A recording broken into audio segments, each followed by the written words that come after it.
Hello, ladies and gentlemen. It's good to be back again. This time, we'll be taking reaction from what has been discussed by the eminent professor and Dr. Rudolph Okonkwo himself. It was a very interesting, time. I laughed, and I had a good time. I've not had such a good time on this program for a long time. And he was everything that you can think of. He was fun to talk to. He's the kind of people that can tell you to, go to hell and you go gladly, happily, joyous ever after. But it was good. And I'm here to pick up what you think concerning the broadcast. I'm here to listen to your side. Those of you who couldn't ask questions and those of you who had so much to say and couldn't say it, we are giving you the privilege to say what you needed to say and then defend your position. Remember that when we call you to speak, say only what you can defend, what you can say with your full chest, just in case you are called upon tomorrow to defend your position. If need be, we'll push back. If not, we'll allow you have your say, or rather we'll allow you make your view known. And, other panelists may decide to also ask you questions or may not. But however, it's good to be here. Welcome back. And let the show begin.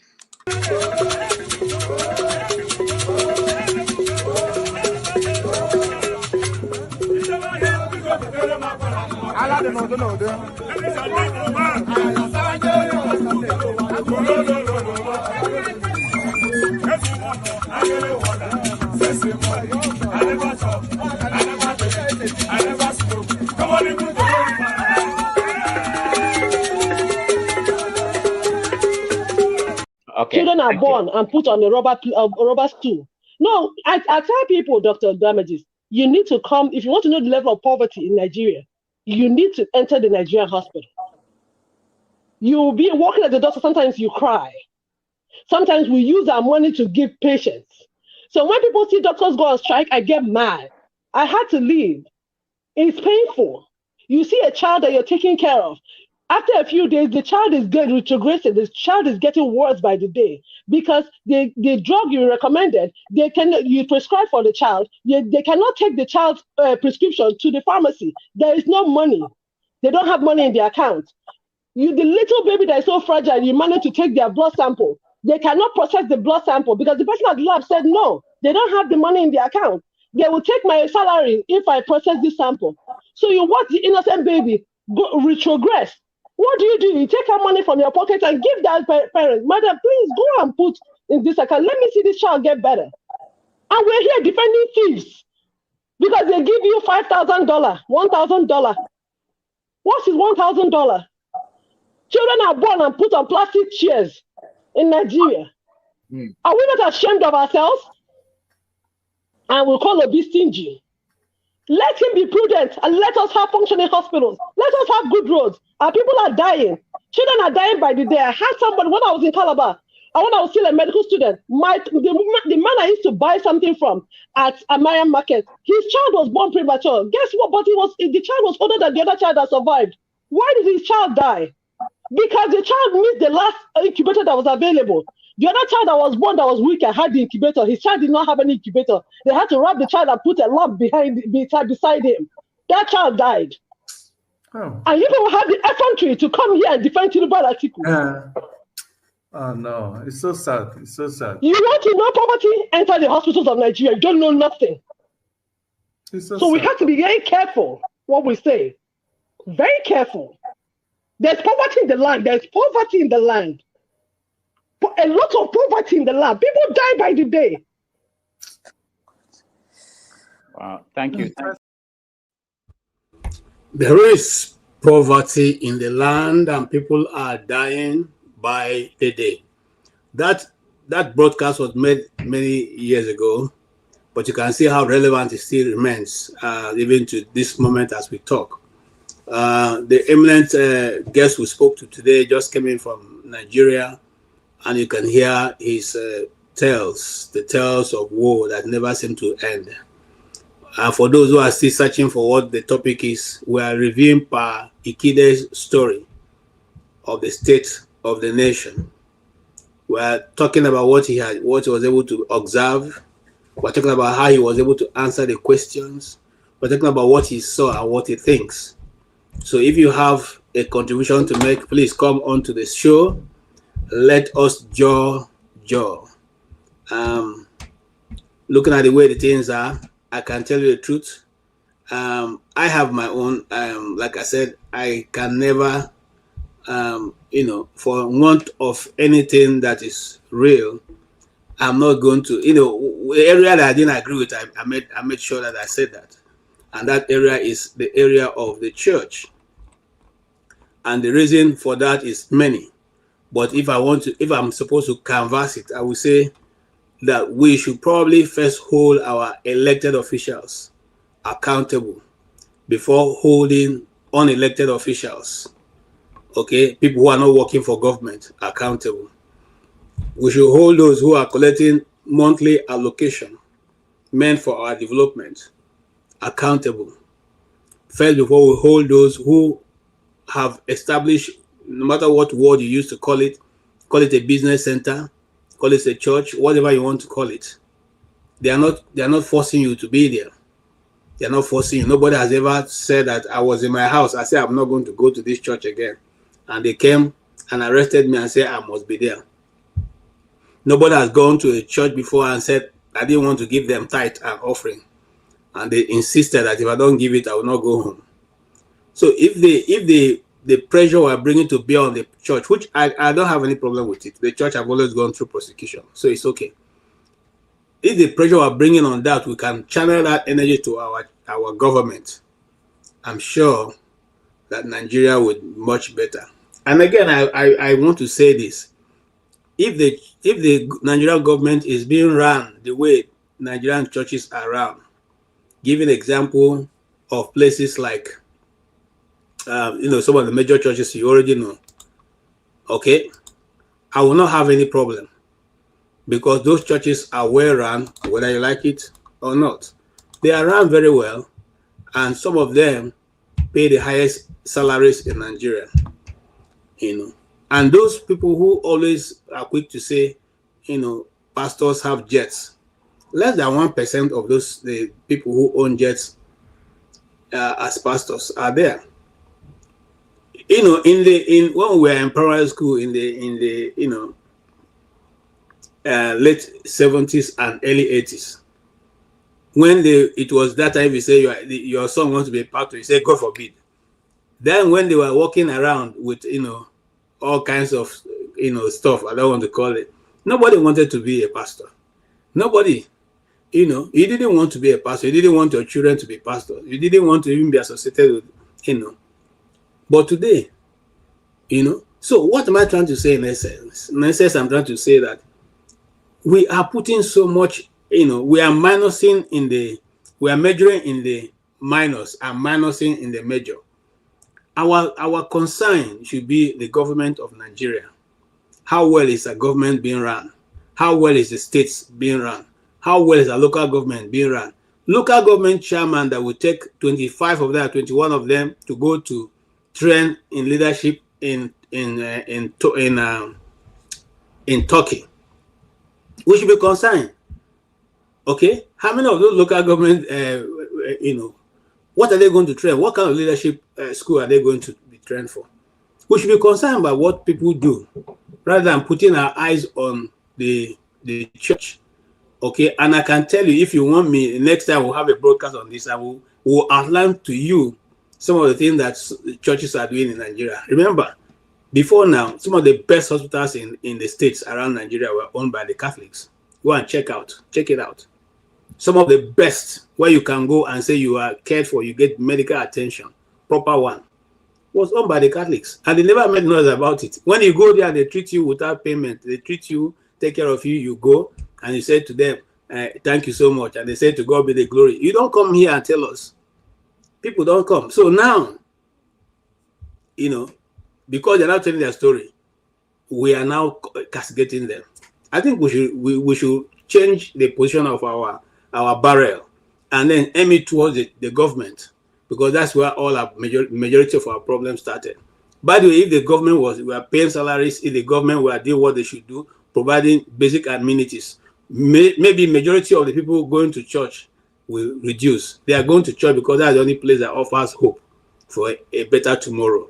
And so in order not to commit whatever they don't want to commit, they'll go to the church and spend their time there.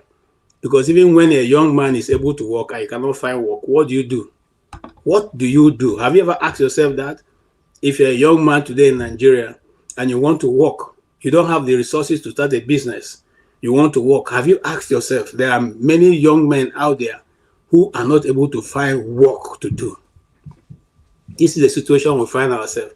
And I'm happy that the man who went there and went around Nigeria came back today and gave us his testimony of what he saw.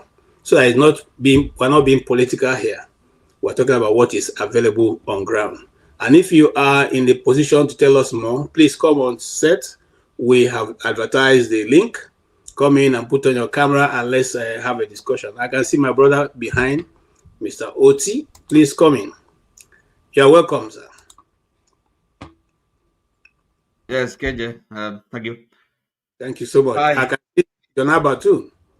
Mm-hmm. All right, go ahead. Right. I think social problems demand social action for their solution. I mean, I understand we have problems with our the churches, right? Christianity, but focusing on them is like addressing the symptoms of a problem, instead of looking for going to the root causes. Again, it's in line with your understanding of the problem as well, because you've presented the churches as if like as a kind of avenue, a safety valve, and that's what they are. So the people going to the churches often is it's really that's only perhaps the last place they go, hope. So it's not is maybe they might be abused, they might, because it's not they're already vulnerable. Okay, so the possibility, the chance of individuals being misled, being taken advantage of is very high there. So the problem of Nigeria is not in the churches. The churches have their problems, okay, but like I said, it's symptomatic. The real problem is in politics. I mean, that's the way I look at it. Every other thing flows from that. Now, because think about education, for example. The education system. How sound is our educational system? The curriculum. What our young people? What are they learning? So how how critical is the education that they're receiving? So how do you solve that problem? It boils down to the politics, okay? Political leadership. Because those are politics. They are the people that kind of make policies, okay? They are the people that have a vision, political, the vision. Where do they want to take the nation to? Okay, so but if it fails, everything else fails. In the area of culture, values, for example, we talk about maybe those of us that come from the southeast, the traditional rulers, they have kind of lost their way.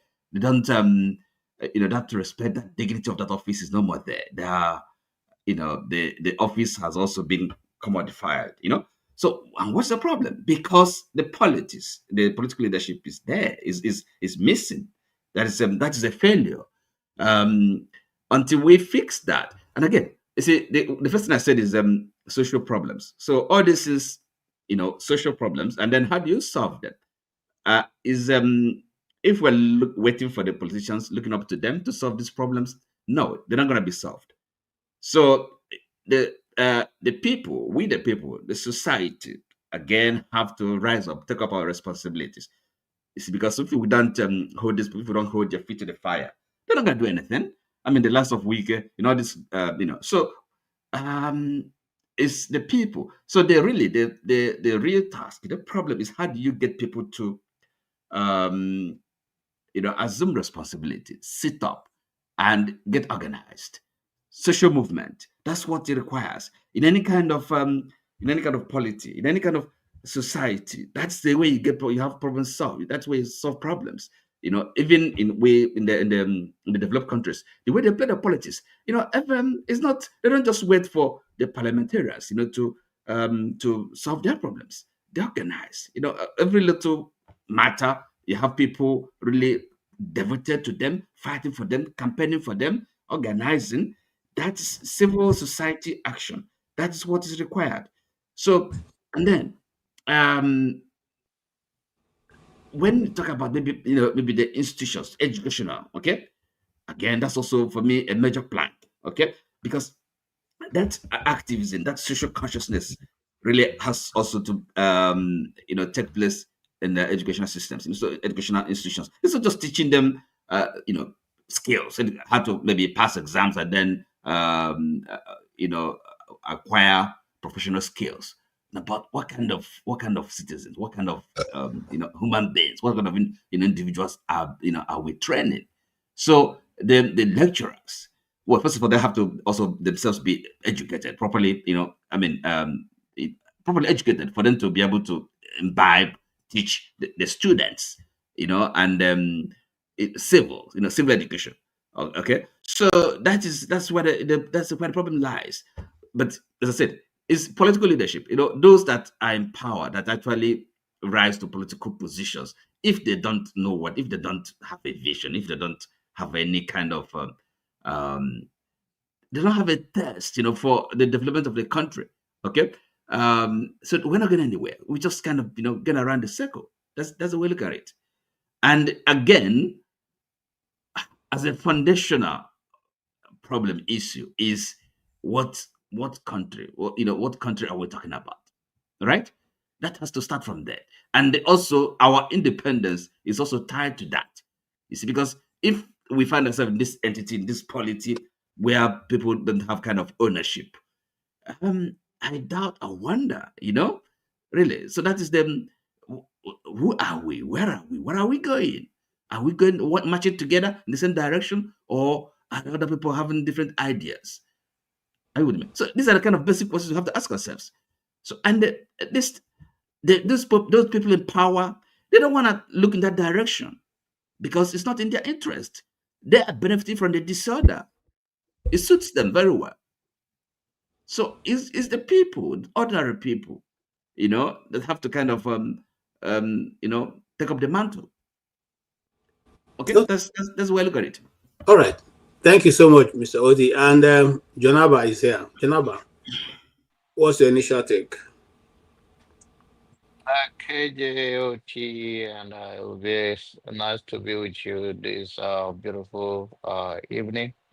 Um, the guy is a very funny guy. Is likable guy. Um,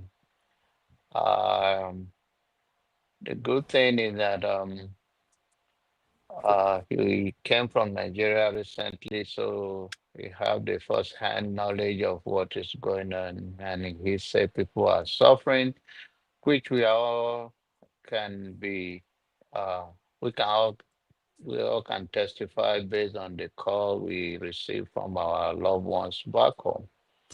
But I also believe I share in his belief on deep knowledge of spirituality without attaching church to it. Uh, One of the things, the difference between the kind of church they practice in Nigeria and what they do around the world is quite different. When my brother KJ talk about it, what church are doing in Nigeria, it's a little token. In the book of Acts, the early church, the book of Acts meaning the actions that the disciple took after the departure of Jesus, according to the Bible story. They sold their possession and they share among themselves, and none lack nothing, but not to gather to give to one man to use for their luxury life. So in America here, we have men, Crifodola, uh, Benahi, and all those Pentecostal minister, Kenneth Copeland. Kenneth Copeland, if it's around the corner here, um, you have private jet, maybe more than two, three, four.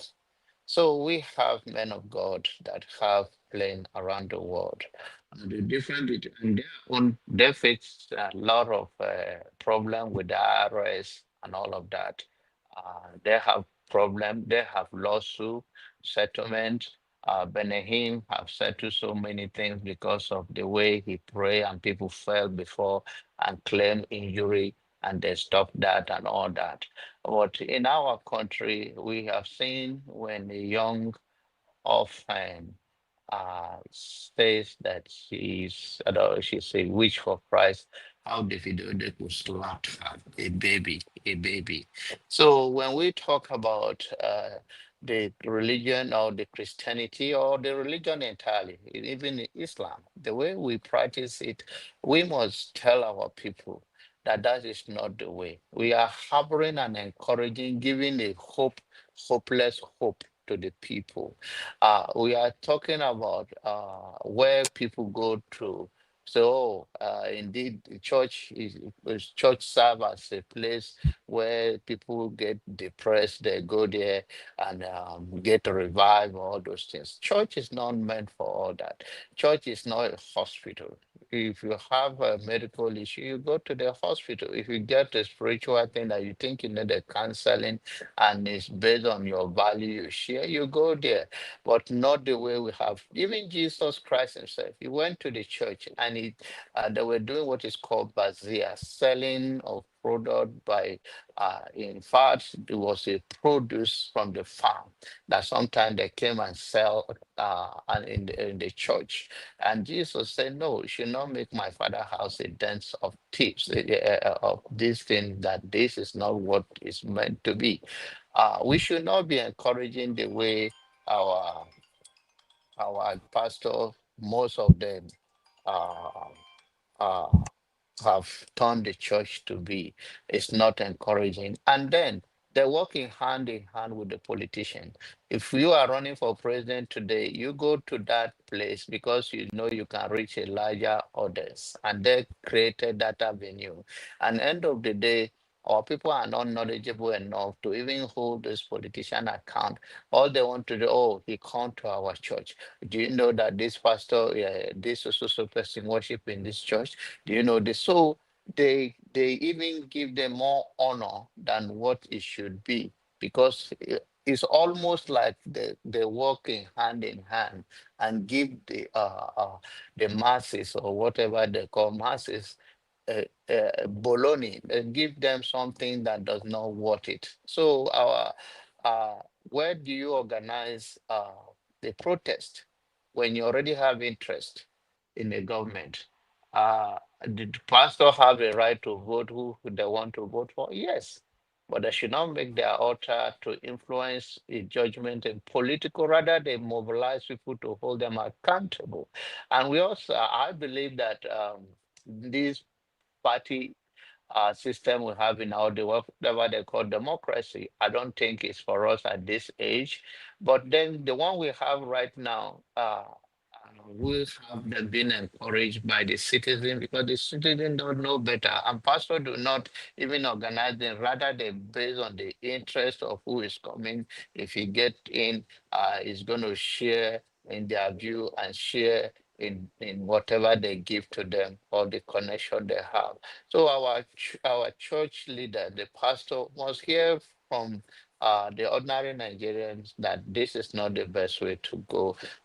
Anybody can talk about how churches should be built in their own way, but I believe clearly that the way people do things. Church help, if even in America, here we have Methodist hospital, we have Presbyterian hospitals, we have hospitals till today that are very, very, very much alive.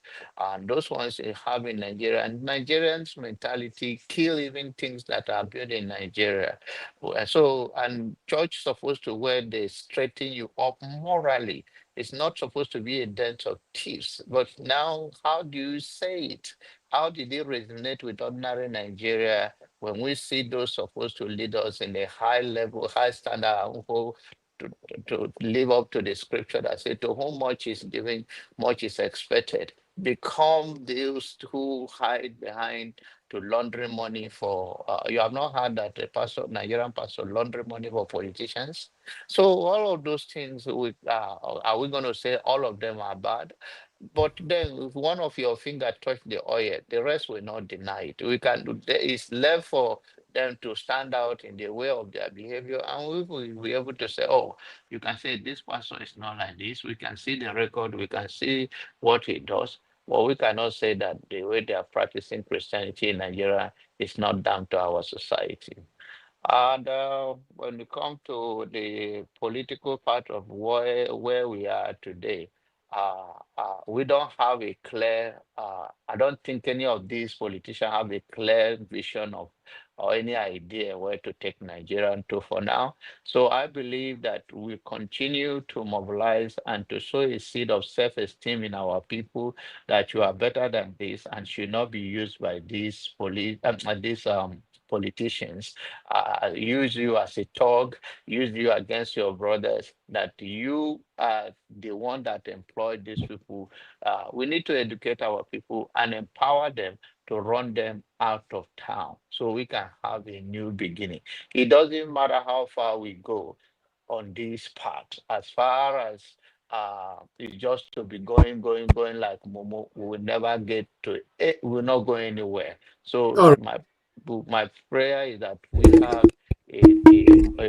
a standard whereby we mobilize the citizens, elevate their moral to a level that the politician can run and leave them, and we can have a new beginning. All Thank you. right. Thank you. Thank you so much. And I just want to put on record that um, I'll use the example of Oyedek Post Church, for instance. Oyedek Post Church employs over 25,000 people. I don't know if you guys know aware of that. It has over 450,000 students in the university, in secondary school, and primary school that is sponsoring. You see, they are not going to come out to tell you these things. Okay, I'm just going to stop there. But if you want me, I can go down some of them are providing in the places where they run. I'm also still dealing with Oyedek Post Church. He has housing quarters for all those who work for him. Okay, they are housed and they have the best of whatever he can provide. So I think again we should be soft about this because we don't have all the details. And like I said, some of these things they're not going to say it. Okay, some of us went to Catholic schools that we almost went for nothing. We paid nothing. Those schools didn't give us that kind of food that we saw in the earlier program. They didn't. They gave us, a treatment word for human beings. But the Catholic will not tell their story. And I'm not saying that does not stop because Second Corinthians, someone in Corinthians said the devil has gone out of the world. Okay, has left the world and come into the church as pretending to be an angel of light.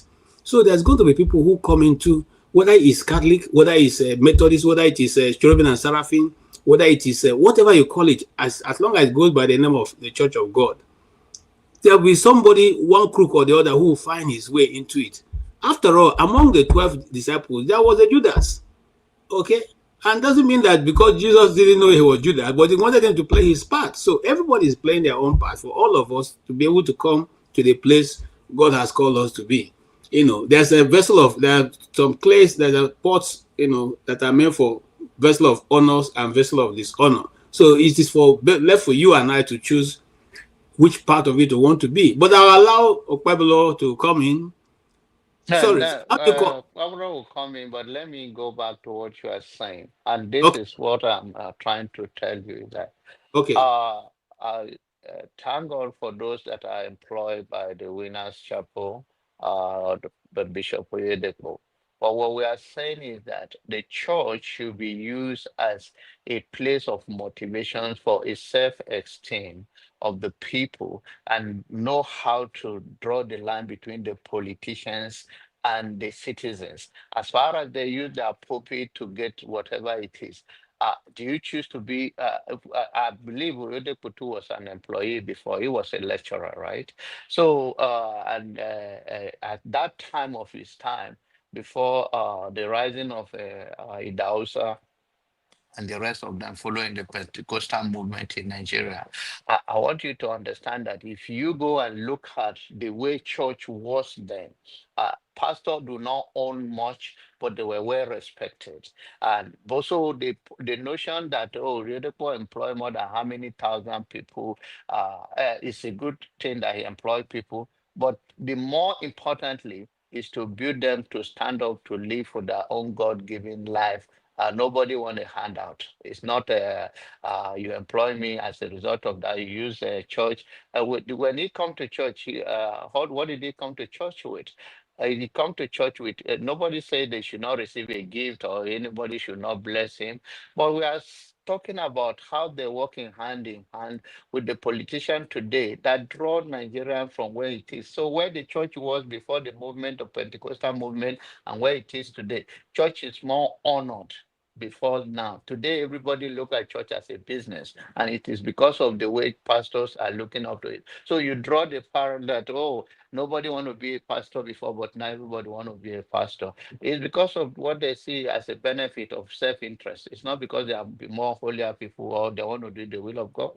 Thank you. Okay, I think before I move on, I'll answer you. You see, listen, the Pentecostal movement that was introduced, or rather introduced or that was made popular by Archbishop Idahosa, was just part of the restoration of what was lost in the body of Christ. If you are interested in reading church history or going with the flow of the movement of the church, you find out that before it used to be for every 100 years, you add. Then it came to 50, then it came to 10. Now it is 5. The truth of what was missing, what was missing, God has constantly restored it. That is why I have the Aziza movement. The Aziza movement, before now, churches didn't believe in speaking in tongues until that move by the Aziza movement, led by some people. In fact, the last of the Aziza movement just passed on this year and last year, as Per Robinson. Okay, those who brought back the speaking of tongues. So the move of God is God Himself who is restoring it. And He restored the fact that before now we used to think, or people used to preach that once you're a man of God, you are not supposed to prosper. You're supposed to be living in penury. No, that is not true, because all the wealth on earth belongs to God. And those who are serving in that, me and you, are supposed to be partakers of it.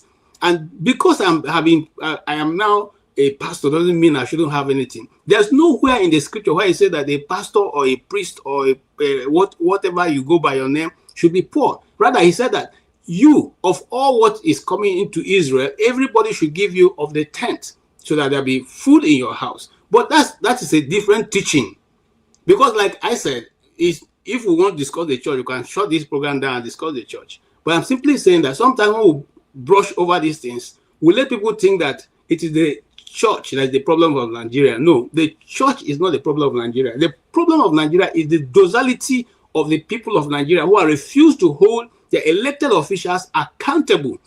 If those elected officials are held accountable, the church will have less work to do and less members also. Because now people who hitherto didn't have work will go to work, and they will not have time to go to church, to go and sit down and pray 24 hours.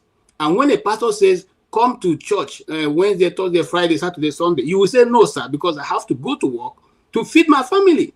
But when a pastor says, come to church and pray because you don't have work and you're not going to have, and you know that there's not going to be work, you have to find a way to hold yourself, okay, just to give yourself some succor, to believe that tomorrow it will be better. That's what the church is selling. Okay, bro. That's what the church is selling. And I'm not faith, arguing with you. You just have the yes, other side, and I'll have the other side to make no, no, it's the okay. But conversation, you to see, have the let's conversation in a way that we draw the line that nobody, it's whatever. Remember, hope that we all have is something that tells us that there's a better tomorrow. Faith that we all have is like we are hanging on to see that our dream come true. All the things we are imagining, and we can now bring it to reality. So I'm not, whether you are, I'm not a believer of at this level, whether you are a Muslim or you are a Christian or you are a Hindus, whatever you do that your spirituality that helps you. But what I'm saying as this stand, these people have used church to enrich themselves, empower themselves, and they connect with the politicians. Whatever you are thinking tomorrow and next tomorrow, I know exactly what I'm saying. And I know that many will believe me that most Nigerian pastors have taken advantage of the citizen and not the way it should be. Does it mean that there are no good pastors there who are doing the will of God or whatever they call serving the society? Yes, there are. Now they're saying there are no good imam who are serving their society. Yes, there are, but the majority have used church as a way to enrich themselves, and just they are no different from the politicians by taking the resources and take it abroad. All their children go abroad, and the poor people are still praying with them. And there are even churches in Nigeria that don't take medications. So there are many things. Churches that when we talk about that, it's not one thing. And when people believe in you, it's easy to take advantage of them. And some of these people are just being open-handed. They just want to serve, especially where they think that's a way out for them through that. And they've been taken for granted. all Thank you. right. Thank you so much. Let me go to Mr. Ovie. So, KJ, you just said the whole word, say Nigerian churches, all they sell is docility. That's exactly what you said. That they No, sell. hope is not docility, my brother. I don't know how did you understand what I'm saying? When you sell a hope that is going better tomorrow, docility. How do you understand that? You said if you get work, pastor say me you can't work, you need to tell pastor you have to go to work because you need to feed your family. But if you don't get work, there's nothing to do. You better go church, go pray. So how the So job will take come? how does that now result to That's the selling? question now. So if everybody, as all of us no get job, all of us just go sit down for job, how the job will take come? How the change will take come? How the revolution will take happen? I don't know the last time you were in Nigeria, my brother. But I you know. see, Hold on now. That many see, young men out there who want to work and cannot find I work am and they not don't have money. disagreeing. That's the problem. And so what are you saying now? I'm not All right, go disagreeing ahead. with you. I know they disagree with you. I'm just agreeing with you, but in a common sense understanding of things, because our problem is that we are too educated. And that's our, and I'm glad that Paaki, they actually admit that. And that is one of his regrets. KJ, if you get 8 daughters, teenagers for your house, I get 2 boys, teenagers. But I mean they pay your house rent. Or you did now my company they work for. Every 6 months, my teenager, they give your children belly that they pay for school. How long will you let it happen before you go disengage with me? Thank God you know the answer. That is what I don't know, understand what that's that's what where. KJ and Dr. Dameji actually admitted. If all the conversation we are having as a nation is being sponsored by another person, what do you think is happening? If all our institutions are being financed from the outside, what do you think is going to? I am not the one propagating this. The two, Dr. Rudolph and Package, spit it out. That's why I quoted them what they said.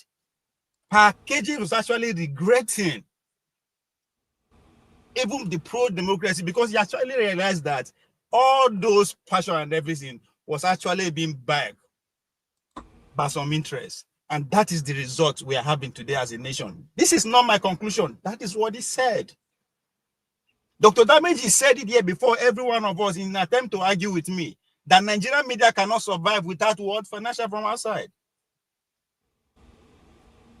The leaders, hold on. Okay, okay, go ahead. Go ahead. Hold on, it's not about you. No, they don't take it to you. No, it's not about you, right? Our leaders, if you carry Tinubu come here, Obi come here, all of them will admit that leadership is the problem. They will agree. The intellectuals, they will agree that they have failed. But for some reason, we see they believe say, now then go, they are the problem. That is what Nassim Taleb described as intellectual yet idiots. You don't have skin in the game. All four of us here are too comfortable. There's no way, no amount that go pay us. Say, we could carry our idea. We could go to implement and physically make we did it. We will not do it. None of us will do it. Say, that solution, what would they prescribe? Go Nigeria. Go they do them. Nobody go do them. That is what they mean by having a skin in the game, because we are too comfortable. We have big degrees from good university. We have good job. There's no way we can sacrifice that.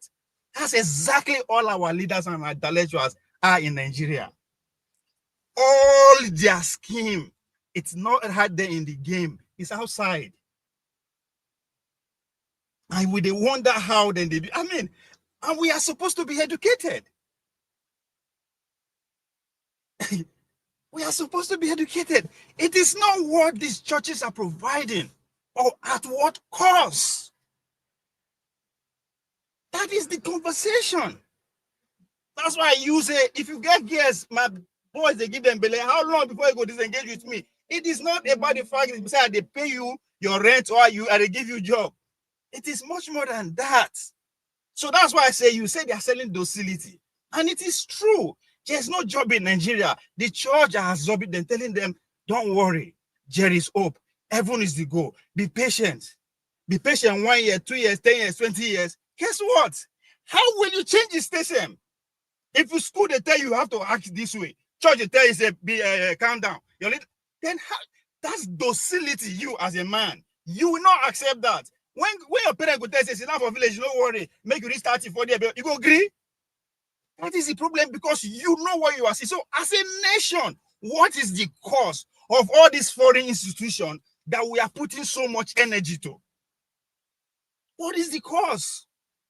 We abuse our leaders for collecting loan, because me and you understand the cause of collecting that. We understand the implication. That's why we are angry. It's not that collecting loan is not good, but we understand the implication. But for some reason, we can't seem to comprehend the fact that if even the way we communicate, if it's being owned by another person, that means, who are we? That's what Ikhide realized in the course of his life. He's been on the street at the forefront of the whole things. He's on the other side, now he's an intellectual. He said it himself. That's why when, again, Dr. Dameji asked him about the other writer that he take as his own son, he was disappointed because he found out that the man is being financed. That is criticism in 2011. For them to be created, baby, they give African Writers Award. That's why person go tell you, say, your parents were selling themselves. With pride, go they shout. And if you ask that person, were there resistance those days? They go say, yes. Who are those people? They don't know. For some reason, we still can't comprehend, because we are too goddamn educated. Our politics, you have to be on ground. So for you to wonder why the illiterates are taking over, it is because, guess what? They have decided to say, well, now common sense. Either we die here or we die here. But me and you are too educated. Papa, man. If I do like this, I'll get this, I don't come out. And we are comfortable. They will begin prescribe solution. So that's why I keep saying, we that understand ourselves. There are so many questions we need to ask ourselves. Because now when they run the system, the majority have been left out. Now then they call illiterate. They don't speak better English, they talk anyhow. And I'm also happy when Paikeja say, I think that's where we should leave them alone. Yes, there's no way we can control those kids again. Now we produce them. They are our action and words. Now we wonder how they behave the way that they behave. Oh, this is foreign to us. We not be like this before. Of course. We are too educated to actually relate with the reality on ground. Again, that's what they mean by skinning the game. So, most of the time, at times, it's not about what this person is doing, what this person did. Everybody they condemn Atiku because now be the sole protector, because there is what a cause of implication to that. That's why we actually criticize them in that way. But for some kind of reason, we still can't understand the bigger institution that we are. Our interest is tied to. It's because our interest is tied to that place.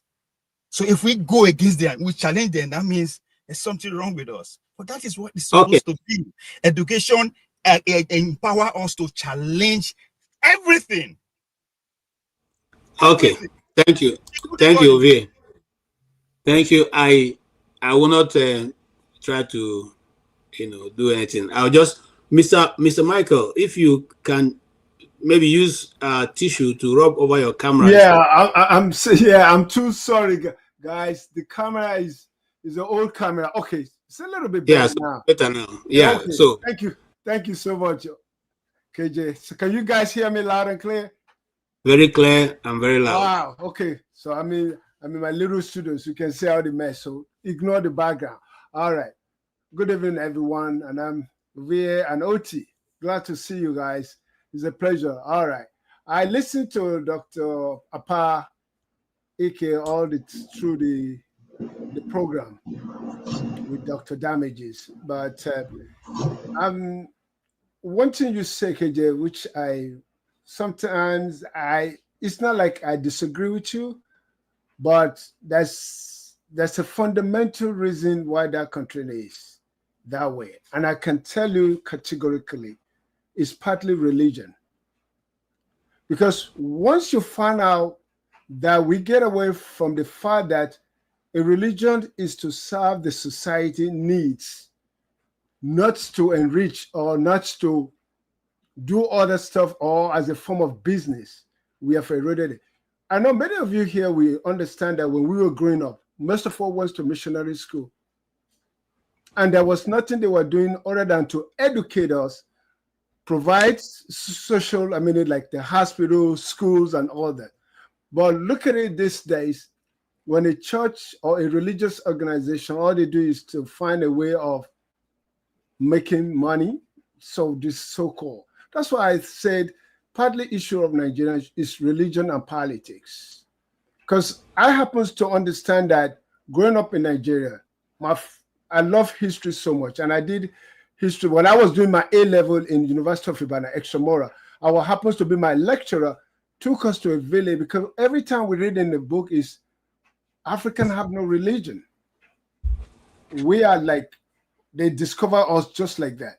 But when I went deeply and I studied the religion of, we have what our ancestors have lived on and have cherished it and have controlled the human capacity of selfishness. Because in a lot of what I read about our religion, and especially in terms of Yoruba religion, stealing is very, very bad. It's such a way that you are extricated from the society. But you can listen, you can see it today, religion, they think is about prosperity and all these things. Like Ovie said, and then you said it loud and clear. When you have a religion that tells you to go to a place of worship 7 days a week, you're saying that, oh, they can say no. No, they cannot. Because when they go there, they've been brainwashed. It's not the fault of the leader. It's not the fault of the pastor or religion. But they've been brainwashed that if they don't come there, their next prospect, their next desire to meet their goal is not going to happen. It's not going to happen. So that's what I'm talking about, because I grew up, I wasn't going to church every day, but you see the moment there's evangelism and all the stuff comes into Nigeria, we've been in this predicament until, because when you see too, when the religious leader, like you said, a lot of people have said that they colluded with the politician, they do not preach against the politician that is stealing the money. They just kept quiet. I mean, some of them come out to speak, but if all of them can rally around in unison and fight and push back against this politician, that will be a better place, a better future for Nigerians. Because look at it, we're living here. I've never seen the time I go to church when I want to go. I've never seen the time, you know, even paying tithe is not like back in Nigeria, you don't pay tithe. It's a big issue. You know that, everybody. But here it's not a big thing. Here you go as you want, because religion here believes that it's up to you, between you and your creator. It's not for somebody to decide for you. That's what I found the issue about Nigeria. If like America here, there's separation of religion and the separation of church and the state. Over there, I don't think they really get over that was separation of the church and the state, because some of those religious leaders are controlling the government, and whatever they say to the government or suggestion that they bring to the government, they follow. You understand? So those are the things that I found out very, very difficult for us in that society. Unless we decide to say enough is enough, let's separate church and the state. Let everybody live according to their will and according to the ability of the universe has given them. So that's my disagreement with you on basis of that religious factors. All right? Thank you. Thank you. And I agree with your views.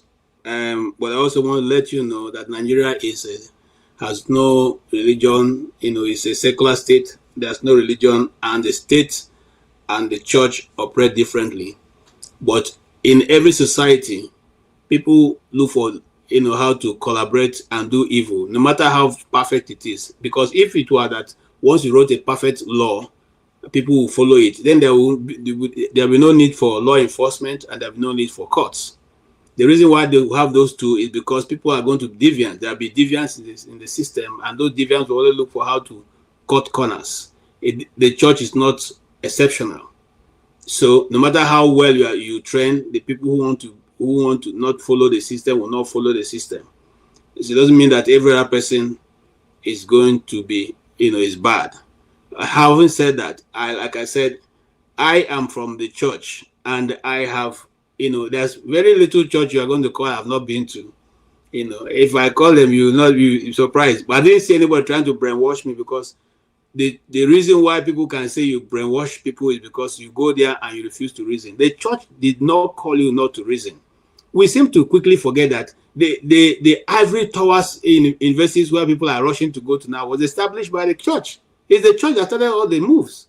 Okay? So if the church was running away from knowledge, how come then it put places like Harvard and the rest? How come the church was able to start them?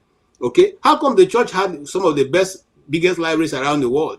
If the church didn't want you to have knowledge, people who still want to research and do some in-depth research today still travel to the Vatican, to go to the Vatican library to do some research. So if we say the church doesn't want, why didn't the church burn all those things? They should have simply burn them off. So, but knowledge you acquire, you can use for good or you can use for evil.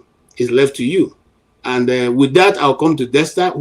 Desta may have a different story or may have the same story. Who knows? Before I come to Oti, I'm seeing all your questions, so get ready. We're coming to you after that, so you can tell us your mind on those questions you're putting across. Thank you, KJ. To be honest, I didn't get enough time to listen so much consistently. But what the guest was saying today. But if I take off from what I've heard, see, I think it is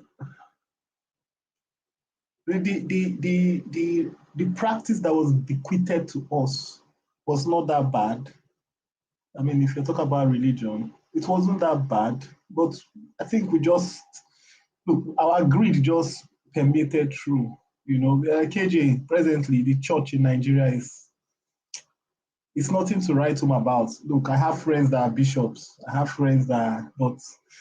It's just it doesn't, it's supposed to be the conscience of the society. Okay? Religion is supposed to be a way of checking the conscience of the society, but they are not there for that anymore. They are there for their pockets. You know, that's what we have to say the truth. You know, it has done more damage to our, and I think I was talking to somebody recently, a friend of mine, he posted crusade, was talking about crusade, and I was like, why are you advertising crusades? The country, you are talking about crusades and you're doing medical outreach. If the country was in a good place, most of this medical outreach you'll be doing will not be needed, because there will be hospitals where people can go and get the services for, you know. And I told him, look, go and listen to, there's a recent speech Osibanjo made during Bishop Mike Okonkwo's, I think, 70th birthday. And what, in summary, what Bishop Mike Osibanjo was saying, or unfortunately, you see, Osibanjo said that he was in position, he did not do what he said. I have to put that disclaimer there. But it doesn't take away from the fact that what he said was true. The transformation of Europe was led by the people called the Puritans. Okay? And he said that it was so, they were so strict in the gospel they were preaching that they even said, if you go to work, if your contract at work is 8 hours at work, that if you do something for yourself, if you do your own personal business within that 8 hours, it is considered as fraud.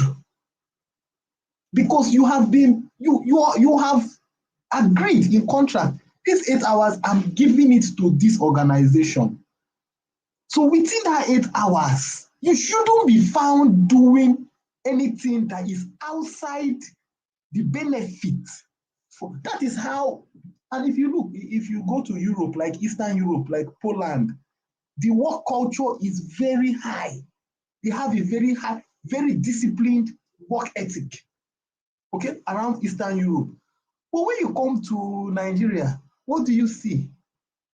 A pastor will come and tell his members, when you go to work, you are going to be above. What kind of prayers are those? Oh, lift up your hand. I pray for you. Everybody will be answering to you. Which kind of brainwashing is this?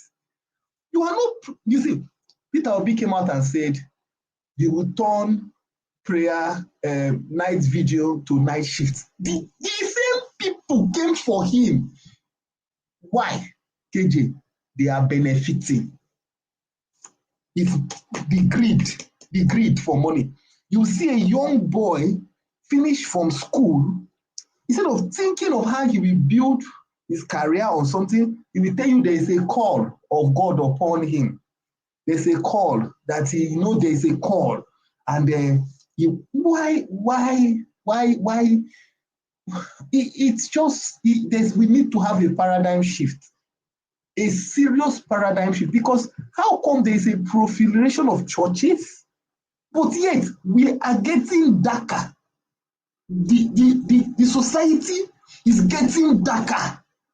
It means that those churches, that proliferation of it is not really true. It is by their fruits you shall know them. There's no impact. The impact is only about the pocket. It's about the pocket, the money that comes. And get me right. I'm not saying there are not people. Look, example, the Catholics did a massive job, and the CMS did a massive job when they came to Nigeria. They opened schools, they opened hospitals. That is what it is supposed to be, service to humanity. But at a point in time when in quotes, there was a revival in Nigeria when between the 70s and the 80s, these same people turned it to become their commercial business. Papa, okay, how do you explain it? Top 10 richest pastors in the world. Nigeria has 5. top 10 richest churches in the world, Nigeria has none. Then it is mirroring the African society, where you have presidents that become wealthier than the state. At a point in DR Congo, this guy, Mobutu, he was richer than Congo itself now. He was wealthier than the country. The same thing, our so-called, they are more interested in their personal gain.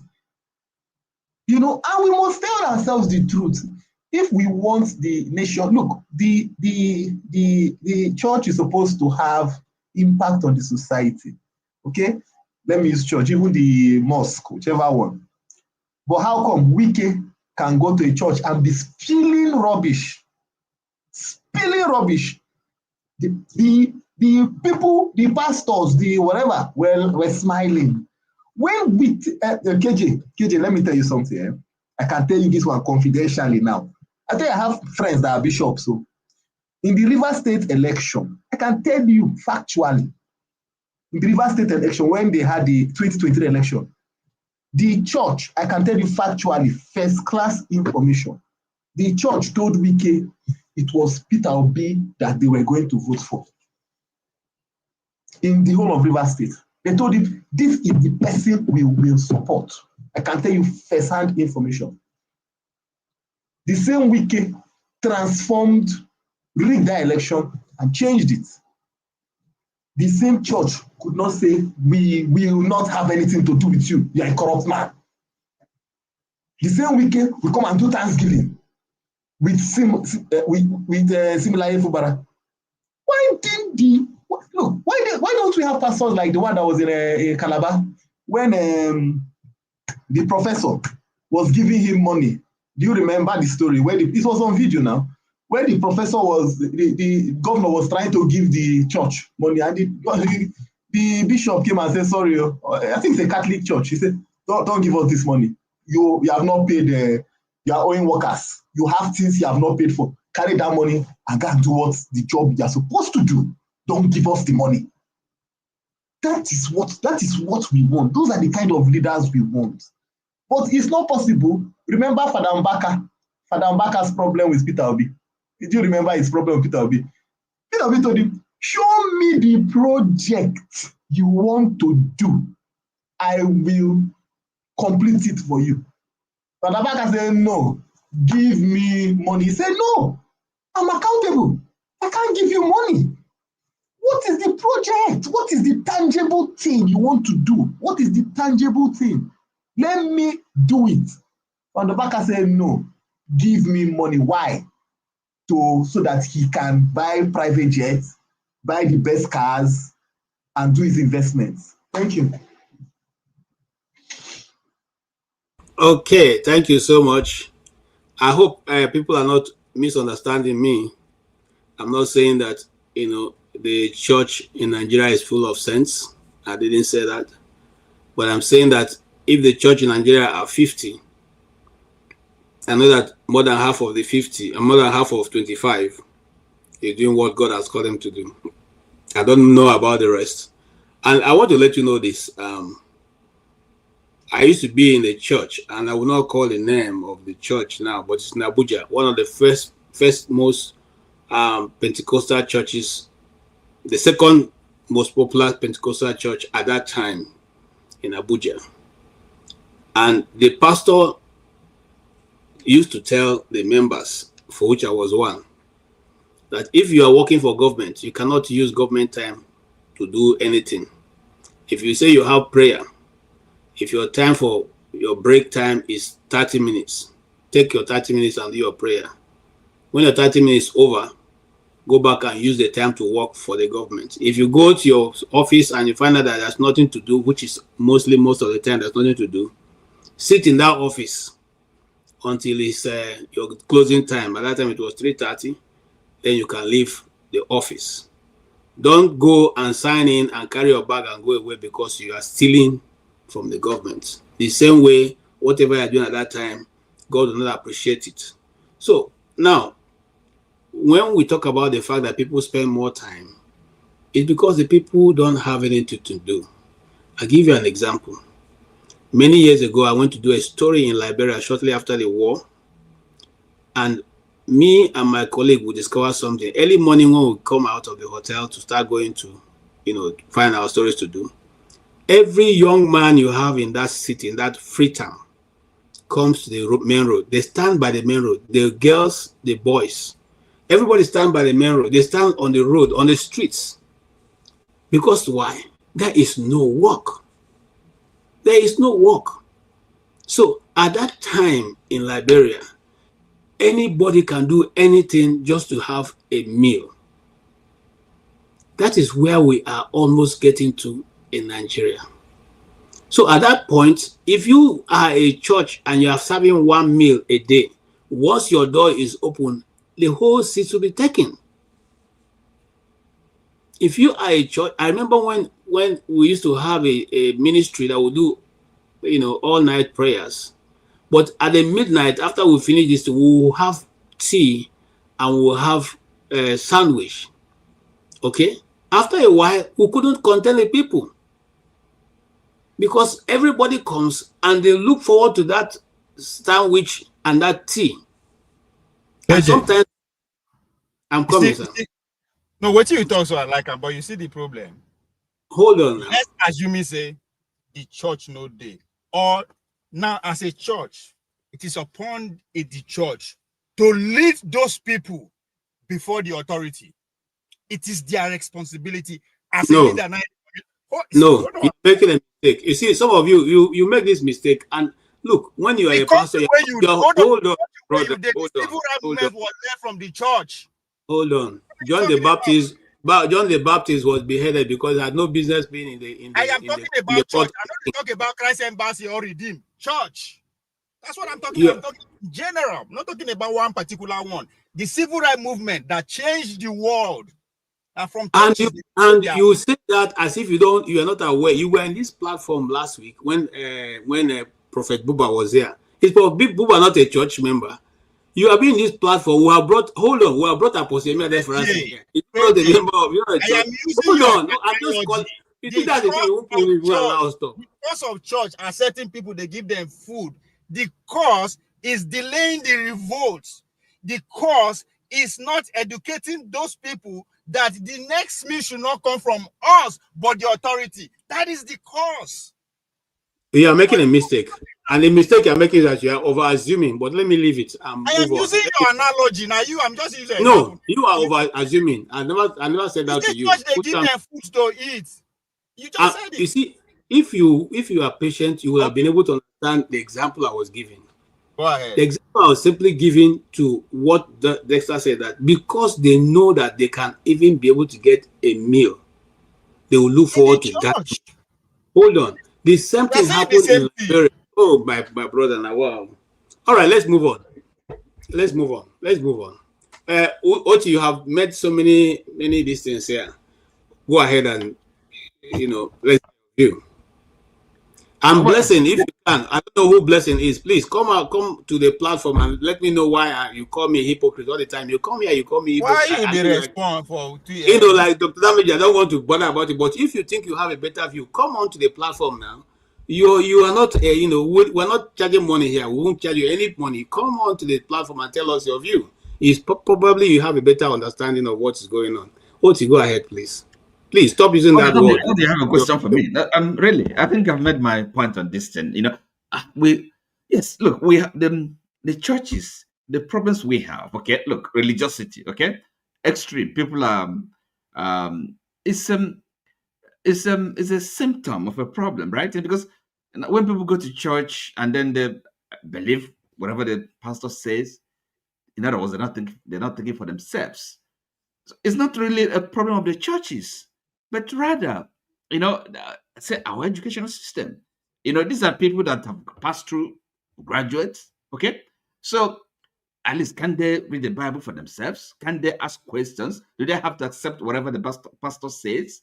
So it's not, and therefore that's why I said is a failed political system. So what we see in the churches, we are kind of focusing on the wrong issue. Yeah, there are problems for sure, but why don't we just think more about the root causes and then address them as opposed to the churches?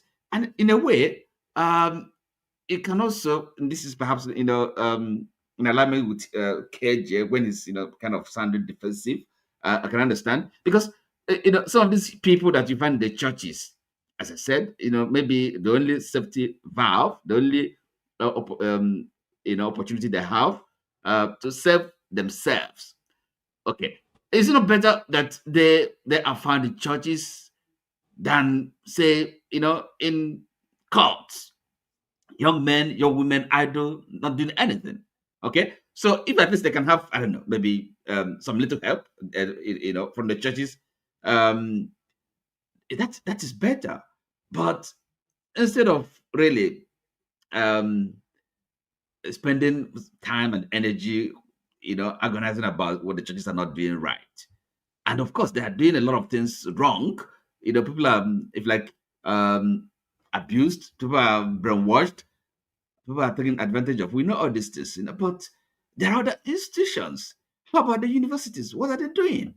Shouldn't we really kind of take them to task? Because they are failing in their responsibility. Because if they were, educating the people, they wouldn't be so vulnerable. They wouldn't be so, be such an easy prey to, like misguided pastors. That's the way I look at it. So, and again, if our political system, if it's working properly, if the governance, those that are, that occupy offices of state, political offices, are doing what they're supposed to be doing, it won't find so many people in the churches. These people will be engaged, they'll be working, all right? And then, so that's it. That's the way, that's the way I look at it. All right. So much. I'm coming to Ovie now because Ovie, you don't attack too much. Let us watch this video before we come to Ovie. The Edo State Governor, Monday Okpebholo, announced with fanfare that Edo State has secured a 250 million investment deal with an organization called Euro Africa CCI. The newspapers were quick to applaud the move. Punch newspaper, Tribune, The Nation, News Telegraph, they all carried the same positive narrative and promotional headlines. Edo State secures 250 million investment deal with Euro Africa CCI. What of Punch newspaper? Edo signs 250 million investment agreement with Euro Africa CCI. New Telegraph. Edo secures 250 million Euro Africa CCI investment deal. Now, while mainstream newspapers, all these mainstream newspapers, while they hail the deal as a landmark, none asked basic questions about Euro Africa CCI's capacity or track record or even legal registration. As an Edo journalist that I am, I couldn't just clap. I had to ask, who is Euro Africa CCI? Where is this $250 million really coming from?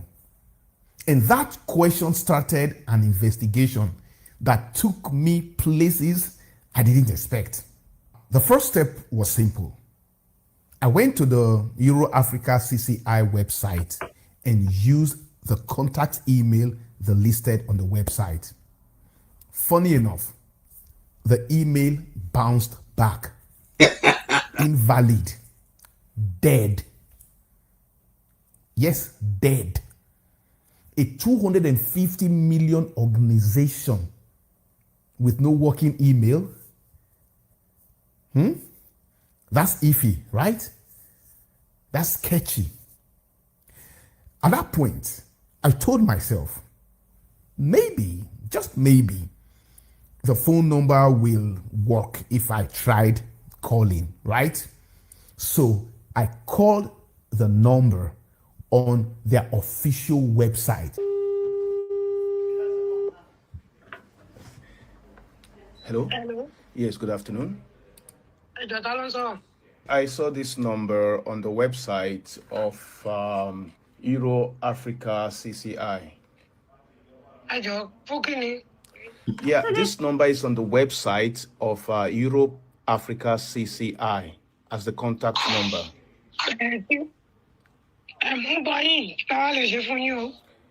Okay, please, can I confirm the number? Is it 0706 272 2244? Yes, number. Okay, you don't speak English? I don't speak English. Aha, Speaking okay. English. But it shows that you guys are in Abuja, and this is the number for Euro Africa CCI. Maybe it's a wrong number then. Okay, thank you, ma'am. Thank you. Bye-bye. Yeah.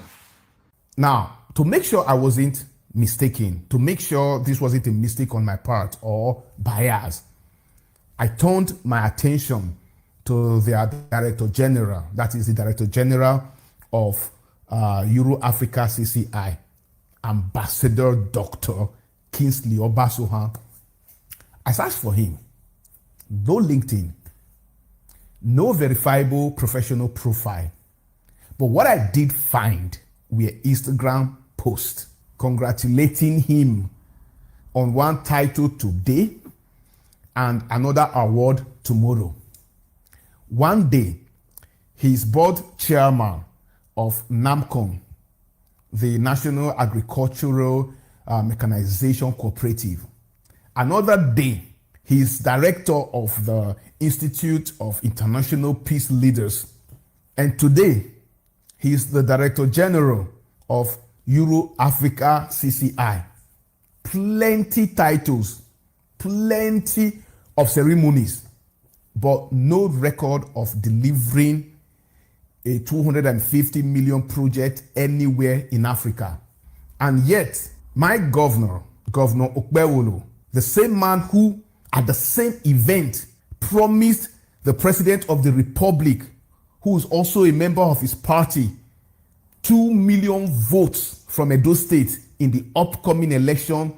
In fact, not even upcoming, in the year 2027. So I promised Mr. President 2.5 million votes. If any of you here can call your family back home to say, vote for Mr. President, all of you here, I know you have 1 or 2, 3 persons back home. You heard him. He is signing deals with an organization that is not traceable, an organization without a working email and telephone number. And what did the newspapers, what did they do? They clapped. Nobody asked the hard questions. But I, melanated, of Yeso, I will. Edo people, Nigerians, until we see signed contracts, until we know which banks or financiers that are bankrolling this deal, until we see real projects breaking ground, this 250 million is nothing more than a political hoopla. And we, the people of Edo, deserve better than headlines and handshakes. We deserve the truth. So here's my challenge to the Edo State government. If this deal is real, prove it.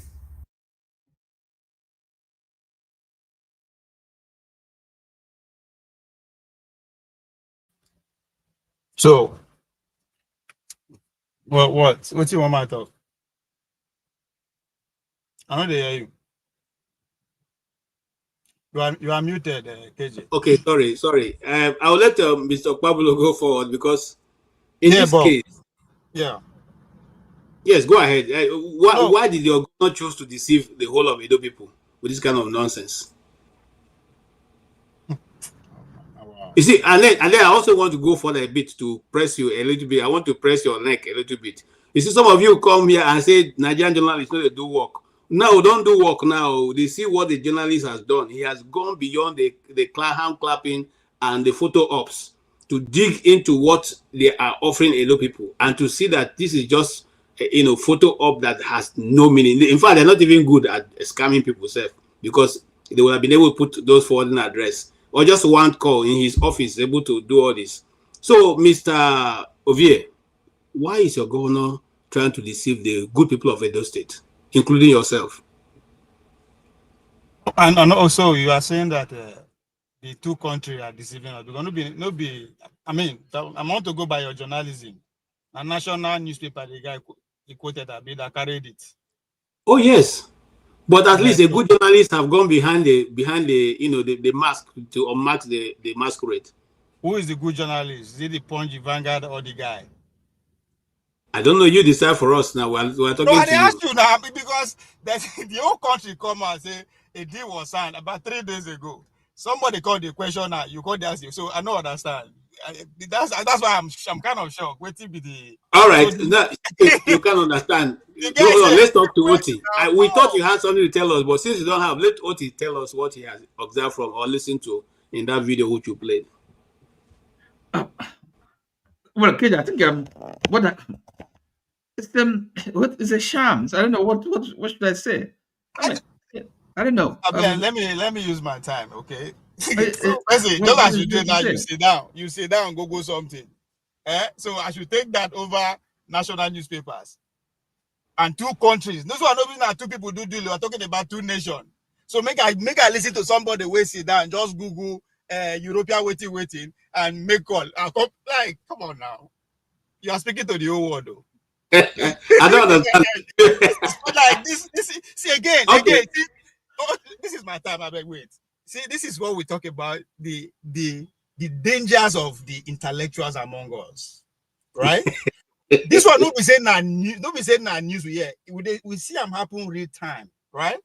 Even though na sham, let's see you say the guy na sham, but even the guy where they believe over all the national media say we go see. You understand? So let's see if there's going to be a contact or not. You know what? Wait, but most importantly, it is very telling, right, about our journalists. Person sit down for a house, hear something, just like me and you here, so you can't Google them.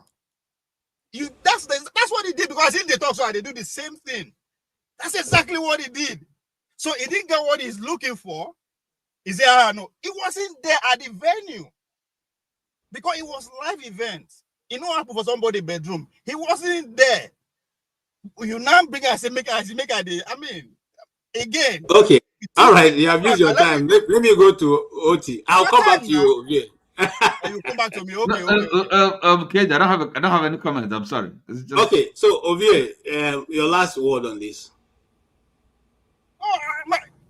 I'm supposed to have a time to talk now. Be not back up as Oti finish now. It don't be second round with the go. No, Oti say he doesn't have a word to say. Everything is clear to him. But you are the one. What I'm saying, before you play the video, I was supposed to speak. Okay, go ahead. Sorry, go ahead. Wait. I thought you spoke before. We have gone round before coming back to the fight. You understand? No, now. Do I look at somebody who's fighting? Why would I be fighting you? Let me talk. I don't know where Fofana is. Fofana is behind. Let him come. He's the one who will fight you, not me. Now, what it make reference to political system? Again, it's the important thing. Again, I will say keep itching on the intellectuals, because after all, my government are illiterate. Because I'll keep itching on that. Regardless of the political system we are practicing, we are a society. Every institution counts to make that society function, whether we like it or not. But as a Catholic, for me, say about 5 for St. Augustine, I understand one thing. The God is Son, the Father, and the Holy Spirit is in one. That's exactly how Nigerian matter is. The same Nigerian that is either Muslim or Christian is the same person that is also a politician. Just because you be Christian, no means if you chop something, it's not. No, You are still the same that person. So regardless of where you are expected to play a role to make that system work. That's why I know if they walk out from Third Street with my head, they smoking, but they go say I dey mad. Why people go say I dey mad? Because I am causing an effect to that society. Somebody else go see and go on do them, and it spread. Now look at the church as a people to which about 50 to 40% of the society belongs to. And we can't see that. We are saying, oh, now the government is not the government. There's no government bigger than the religious system structure in Nigeria, as far as Nigeria is concerned. Sorry, some is yes, okay. The church is an institution, but some institutions were an institution. The political system So the takes question priority. now, Okay, see, as an institution, that's why it's called a government. Okay, the government. You know, again, we are questioning their role. We are so far in our education that we only picture, oh, the church was building school, the church was doing this. No, nobody said that. I am not.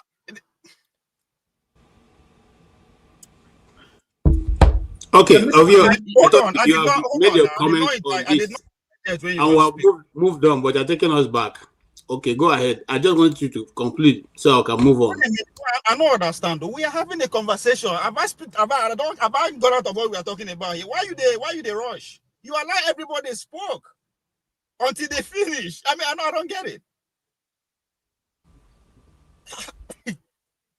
So it is not about what the church is doing, but at what cost? That leads me to those who are believing that it is the disciplinary of the Christian that build the European nation. They are fucking right. Excuse my Yoruba. But why they are doing that, using Christianity to cheat their citizens discipline, because they are savaging us in our country, savaging our resources to come and build those industries and factories that they are now using Christianity towards making sure their people fit in. What were they doing to us? Beating the crap out of us to be obedience of Christ without work, without factory, without jobs. Wow. And they were building churches, by the way. They were building schools to educate us to their own standard, to fit into their society. No, but are we not supposed to be independent? I am not talking to you. Had your time. If you know all this, you will talk now. That's the problem, man. You had your time. You will still get your time. You will speak. Because I'm not speaking from my head. Nobody say I know book like that. I'm speaking to those all of us knew. They were building schools for us to educate us. Even up to today, will be the brag that as a governor of Anambra, they return schools to the Catholic Church, to the churches. He was bragging about it. As benevolent, all those things sound like, but at what cost? Now with the marvel, the way they educated, how our millennials, Gen Zs are behaving. But we are so educated, we could not tie it to, it is the advent of television. If you look at it, from the 90s up to this one, from television to internet, that's where our role models come from. So if you see the younger people, the behavior, and you cannot understand, just go in there and look. Again, we are too educated to actually understand. Hold on now. By Ikhide was here, I asked him, do you know my governor? It sounds like you're from the same village. He said, yes, I know him. The difference is that I am educated. I said, he's the governor. So that conversation alone should tell you everything about us, the educated. No, but if all our intellectuals, we cannot be on ground to implement it. Are you not making a mistake here? Go ahead. Are you sure? Are you sure? Because what's the mistake I'm making? In the first place, we all know that in the place of high intellectual presence or capability, there's very little development. I have lived in a lecturers in a staff quarters of university staff quarters, and I find out that most times we don't make any progress because people know Oyibo too much. So even what will take an ordinary man 5-10 minutes to finish, professors will want to tell you the angles by which this should be go and go. So that is not in doubt. what is in doubt right now, what we are talking about right now is that we have the church itself, or whether it's the church is not perfect. So let's leave it at that. But what we are telling you now as an Edo citizen and a proud supporter of Pueblo is that we have seen that the man is showing us some scam. Maybe I don't want to use the word scam, but what he has showed us so far has no basics for us to even think that the $250,000 $250 million was anything more than just, internet scam. And I'm telling you now, as a journalist that you are, a professional one at that. Yes. Right? Mm-hmm. And you are facing the whole world. Saying that hold on now, all your nation and all the media plus Scotland and they graduate us. That's what you are saying as a journalist. Based on what? Hold on now, because you have a source. Based on what? A journalist, a man that you don't even know. Who Google exactly what me and you can do? Hold on now.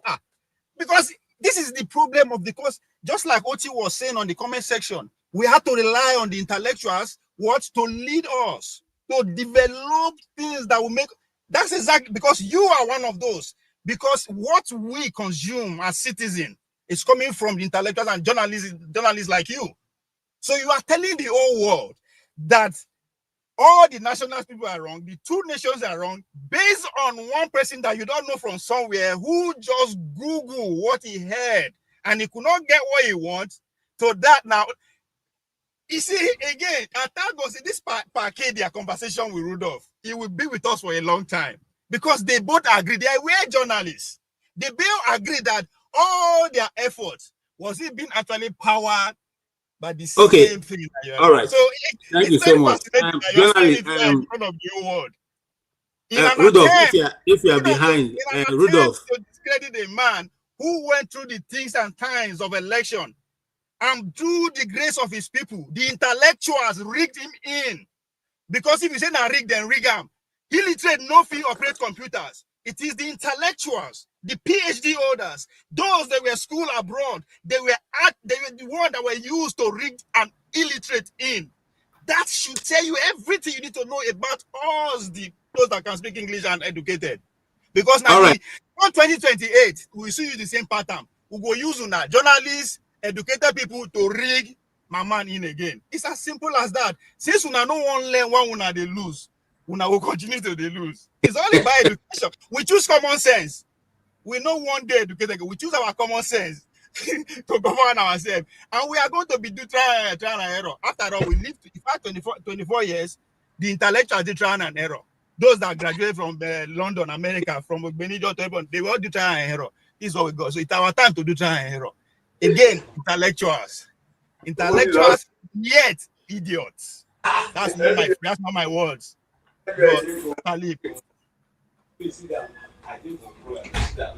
don't go there. So it is not about what the church is doing, but at the all right. You have spoken for a while. All our young people become docile because they won't go heaven. Okay. Instead of saying we need to go Asu Rock and take it over, they won't go heaven. That is what the church is causing us. It is not about what it's giving us. Ovie, thank you. We're not going to go back. We are going to discuss that Edo State and that. So I'm coming to Michael. Mr. Michael, you saw that video, and the sources that I want to quote right now is what the sources the guy have used. One, he called a number that was on the ad. I didn't get any reasonable response. Two, but who is the guy? Can you mention the guy's name? Come on, man. Let's move on now. Hold on, we'll give you your time. You are a journalist. What's the guy's name? Bro, calm down. Calm down. Can't we do your own research on the guy? What is his name? You don't calm know. Down. You see how... Calm down. You are a journalist. No, you are trying to gaslight us. I will not allow that. No, I am asking we are going to discuss that issue. The guy's name? Calm down. The guy's name? What's his name? I'm not. I'm serious. What's his name? Ovie, calm down. Okay? Or calm down. Oh, it's a very simple question. You are using him as a source. So what is his name? Calm down. Calm down. Now, this is our journalism. Okay. Hold on, Ovie. Now, wow. Now, wow, Just you want to ask you struggle. now, what be the guy name? It's as simple as that. Recently, You cannot do research the on Edo somebody and State not know his name. Governor, Monday Okpebholo, announced with fanfare that Edo State has secured a 250 million investment deal with an organization called Euro Africa CCI. The newspapers were quick to applaud the move. Punch newspaper, Tribune, The Nation, News Telegraph, they all carried the same positive narrative and promotional headlines. Edo State secures 250 million investment deal with Euro Africa CCI. What of Punch newspaper? Edo signs 250 million investment agreement with Euro Africa CCI. New Telegraph. Edo secures 250 million Euro Africa CCI investment deal. Now, while mainstream newspapers, all these mainstream newspapers, while they hail the deal as a landmark, none asked basic questions about Euro Africa CCI's capacity or track record or even legal registration. As an Edo journalist that I am, I couldn't just clap. I had to ask, who is Euro Africa CCI? Where is this $250 million really coming from? And that question started an investigation that took me places I didn't expect. The first step was simple. I went to the Euro Africa CCI website and used the contact email they listed on the website.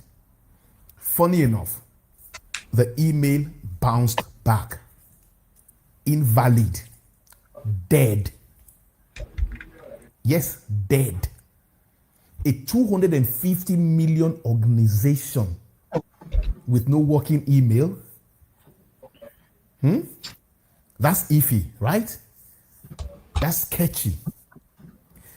At that point, I told myself, maybe, just maybe, the phone number will work if I tried calling, right? So I called the number on their official website. Hello? Hello. Yes, good afternoon. Hey, Dr. Alonso. I saw this number on the website of Euro Africa CCI. Hey, Joe. Fukini. Yeah, this number is on the website of Euro Africa CCI as the contact number.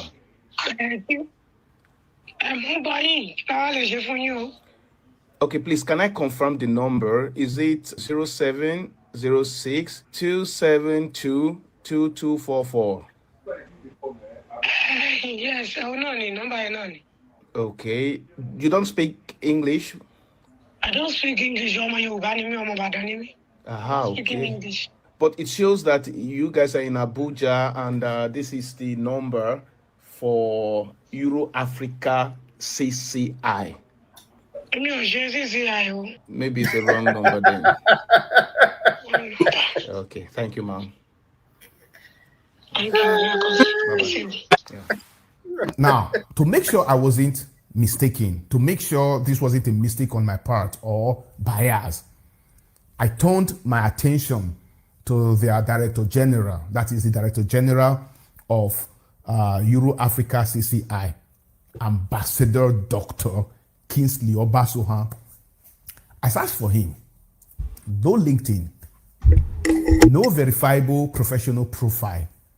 But what I did find were Instagram posts congratulating him on one title today and another award tomorrow. One day, he's board chairman of NAMCON, the National Agricultural Mechanization Cooperative.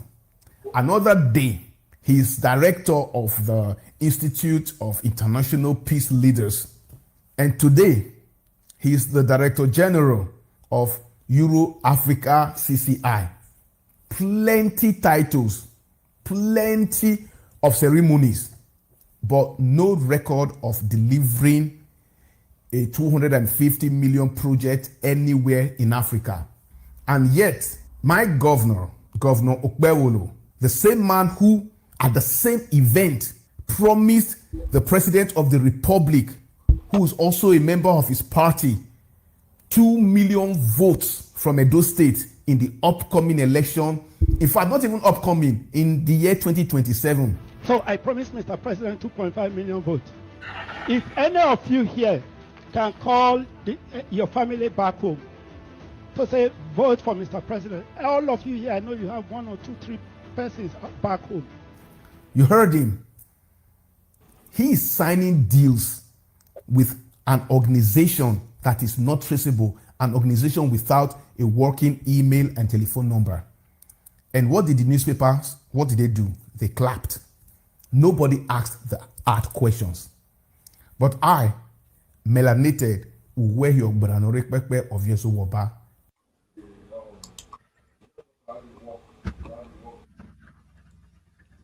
Okay, I'm sure that by now you know that his name is Melarete Pepe Oyoba, which is That's name. That's name. Well, you should know better for me. I don't know you. You speak the language. That's I don't know. I'm shocked too. That's why I should wear that name with that. I'm from Okay. Edo State. All right, let's move on. Since you don't have, yeah, Mr. Michael, can you go ahead? Hold on, now you don't talk, but we move on. Yeah, I let you play that video to refresh your mind about what went down. Yeah. Okay, this is my take on that. I mean, it just speaks volume of our leaders in Nigeria. So that gentleman could be an investigative journalist, which I don't know his career or his background. And I can understand or view what he's saying, that he could be somebody who wants to make names too. But the only thing, do we have second opinion beside him making that what he's making? Because to him right now, I would say it's an allegation, because he probably say he went to the website and all that, which everybody can do. But the thing is that I don't understand how the main media or main functional media of Nigeria can fail to investigate that company to tell us what exactly what they are for. So I really don't have opinion just to tell that recycle the same story about us as a society. That's my opinion on that. Because if you look at it too, this gentleman is the only one coming forward with this report, which I cannot say categorically that is it true or not. The only thing it shows the evidence of where he went, the website, the contact phone number, and everything. So, okay, Mr. Michael, this is how it works. When I was the media aide, this is how it works. Most times when you go to this, Chim can agree, those of you who have worked in as media aides, you can agree this. When you have such briefings, at the end of it, the governor or his aide will give you what they want you to publish. So you now take it, and sometimes you tweak the story the way you want it, or you publish verbatim, depending on how you feel led about the story. And so sometimes when it's coming from that point, you don't necessarily go do your own research, you just publish. But before I come to Dexter, I want to read to you what Google said. Google AI said, as at late September 2025, Euro Africa CCI is highly controversial and likely a fraudulent organization that has been heavily criticized by the Nigerian journalists and opposition politicians. Okay. In fact, they went on to say that they even advise you to be careful, because there's no verifiable information on this, and they think they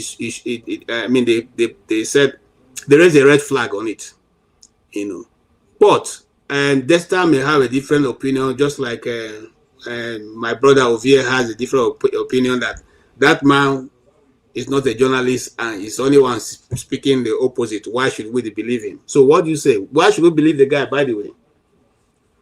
Should we believe the guy above a governor who was elected by Edo people?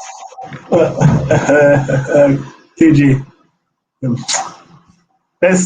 know, this is what I say. The thing about Nigeria is that everybody is waiting. Nigeria is turn by turn limited.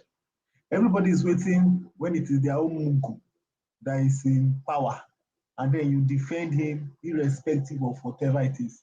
Look, we all know the way this game works. It's just a way to they are just about to loot some money.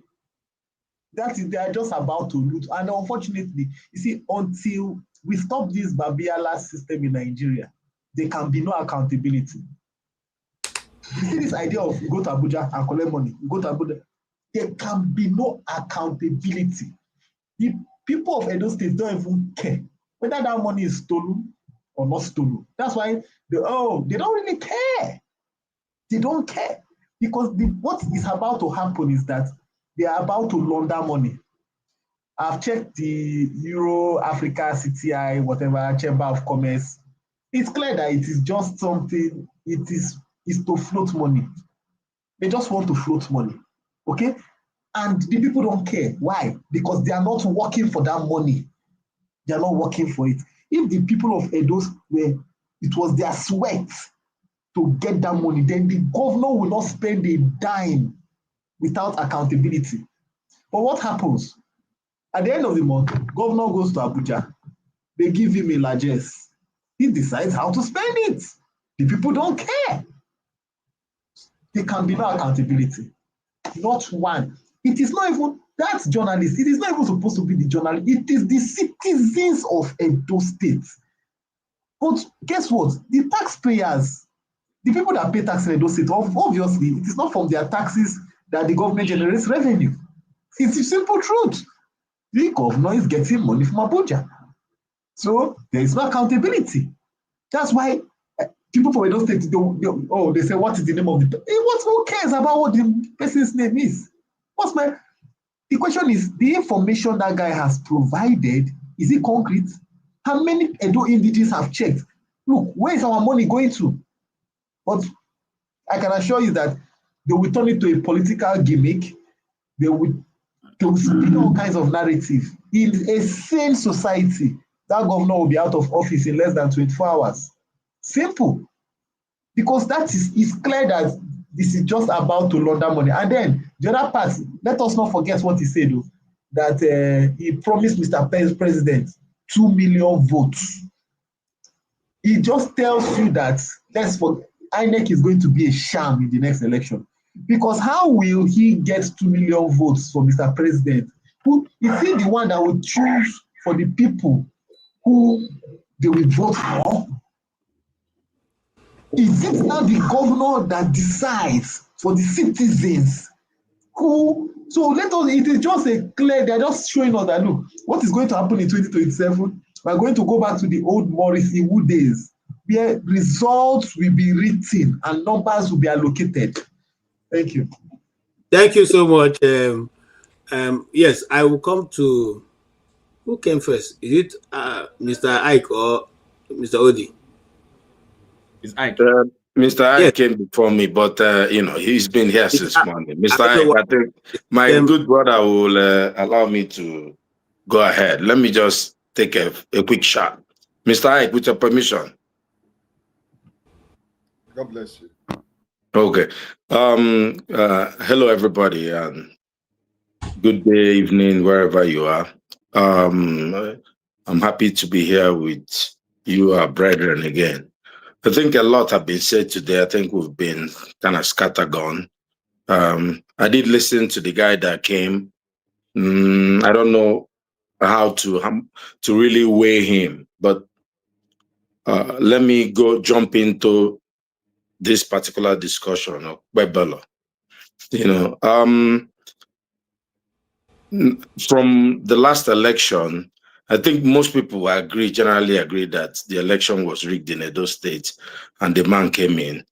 Why it became a little interesting to me is that Mr. Ovie started putting up his picture and, started calling people like intellectuals and this my go. I've been trying to understand his view and his stand where, because he's from Edo State, really, you know, why do I care what happens in Edo State? You know, if he likes, if they like Mr. Okpebolo, have fun. You know, like why should I be crying? You know, I can't take a Panadol for their own headache. You know, so it's just my, you know, why I came in, because you asked him a question, and it was interesting how he deviated and started talking about, you know, Nigerians and intellectuals, and I was like, no, you were just asking him about this Euro whatever company that everybody, most people listen to, but he didn't want to talk about it. He talked about, he wanted to talk about everything but just this thing. But you know, look, many times I kind of, I know that we are here for different purposes, right? You know, some people are here to get their group therapy. Some people are here as agents. Some people are seeking appointments. Some people are intellectuals, proper intellectuals who just like to debate, you know, philosophy back and forth, which is fair. You know, some people are academics, you know, but, you know, and everybody will get whatever they like, you know, but what I don't like is the idea of, don't try to tell other people they don't know what they are talking about. Don't talk down on other people. You know, there's something that Dexter, I agree with Dexter most of the time, actually, you know.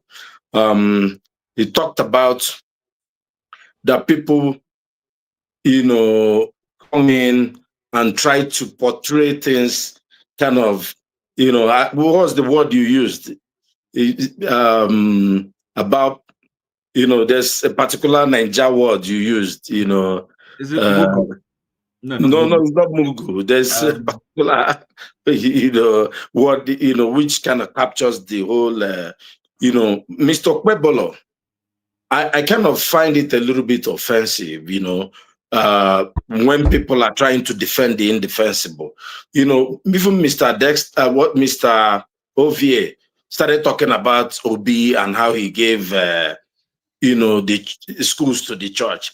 This was just a question about your state, and, you know, a governor saying that he's bringing $500 million of investment, and people are just trying to have a discussion. And then you have gone over to be discussing other things that are irrelevant to the question. Don't say you don't know what we are discussing and move on. I mean, it's as simple as that.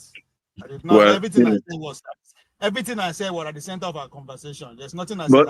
But you know, just let me finish this time. Let him finish. Let him finish. You know, trust me, you don't know how to, you know, jump into discussion more than me. Just allow me my time. You didn't allow anybody to take any of yours. I've been watching this for the past 2 hours. Trust me, you know.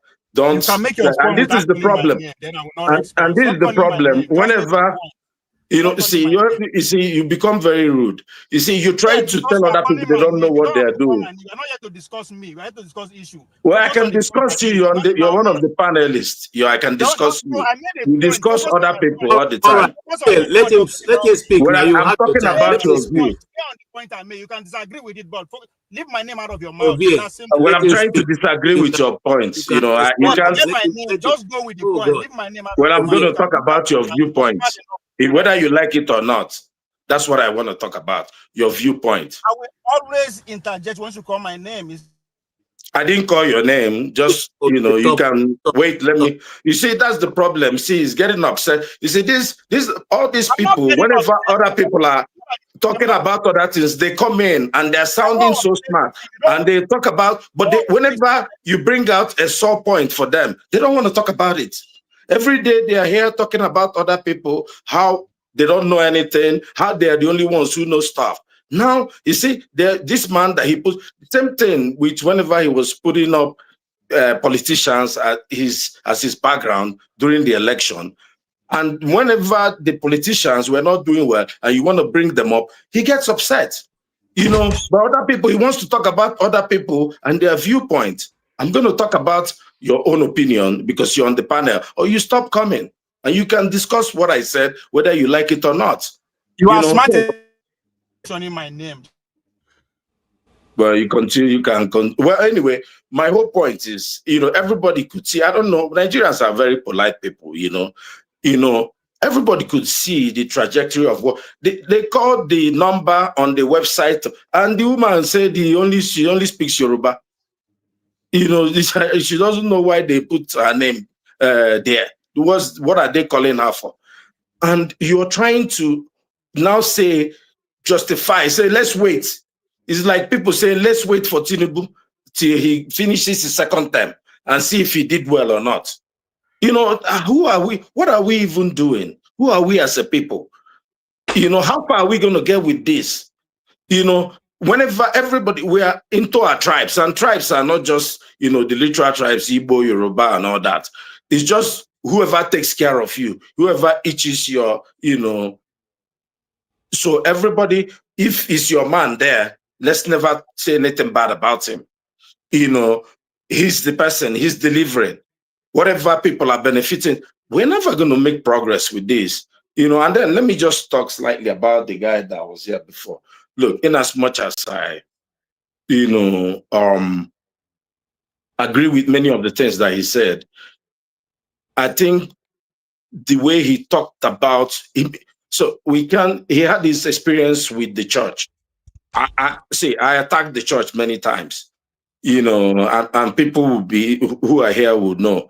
But the idea that because of your experience in the boarding school, that every other thing is bad, it's not true. Yes, our church leaders are a big problem for what we are experiencing in Nigeria. Someone going into the bathroom and saying he's finding himself in Heathrow or wherever, or Schiphol, is shameful, and people should call them out. But, look, the church did a lot of good work also in our history, and we can't just take that and throw it into the trash bin. One of the things that, whether you like it or not, that we were left with is education. Education is why me and you are here and we're interacting. And the idea to ridicule education and say intellectualism is stupid, that we should go back to, going to get palm wine from, this is every generation, moves from stage to stage. This is the generation. This is, would you rather use the internet or don't know how to use it because you want to protect your culture or what? So look, the Catholic Church did a lot of, even personally, I'm returning back to Catholic Church, because when you see what's going on, you see that, look, the basis of this church has actually helped our people. Are they flawed? Yes. Did they commit a lot of crimes or whatever? Should they be put on trial for things that they have done? Of course, even in America, they are. In Europe, they've done so many things, just like every organization. But they have also done a lot of good work. And we can't just throw the baby out with the bathwater.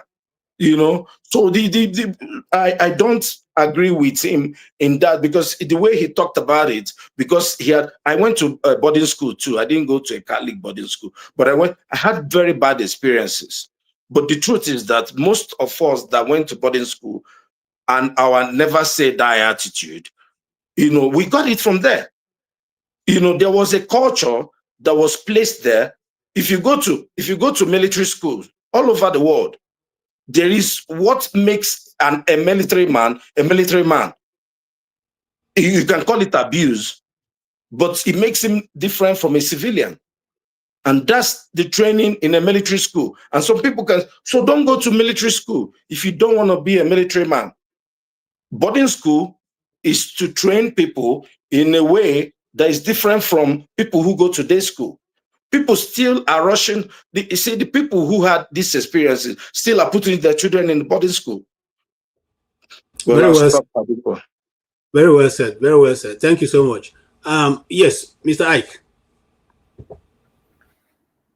Good afternoon, good evening, good morning. Happy Sunday to everybody.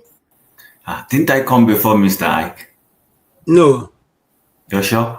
Okay, Yes. Don't worry, Mr. Ike. You're my brother. Go ahead. No, I know that one for sure.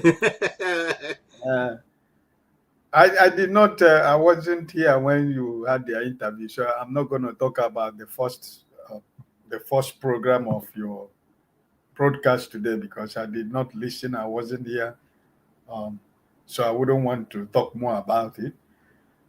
I'm only want to talk about when the issue of Edo State was brought to the to the fore about the issue of the signing of whatever. My why I'm going to say something about it is because my brother Ovie, he tried to use these conspiracy theories that he uses all the time about intellectuals. And he confirmed it himself here that it was the intellectual that rigged the man into office. By himself, he just said it here, that it was the intellectual that rigged him into office. And he is part of those intellectuals that see what is going wrong in his state and is using the same language of the intellectual to cover the same man that we are talking about. Every time I come here, I cry about my state governor of Imo State. I'm from Imo State. I cry every time what is going on in my state. Hope Uzodinma don't owe me nothing and I don't owe him nothing. Just like as I'm crying for the people of Anambra right now, that this man that is there, that he has to go. I am speaking about it because I am concerned. I don't live in Nigeria, but I have families and I have friends. Like this issue of what we are talking about. In so many platforms today, this particular issue. Ovie know actually that this man that is the governor of Edo State, for this few months that he has destroyed Edo State.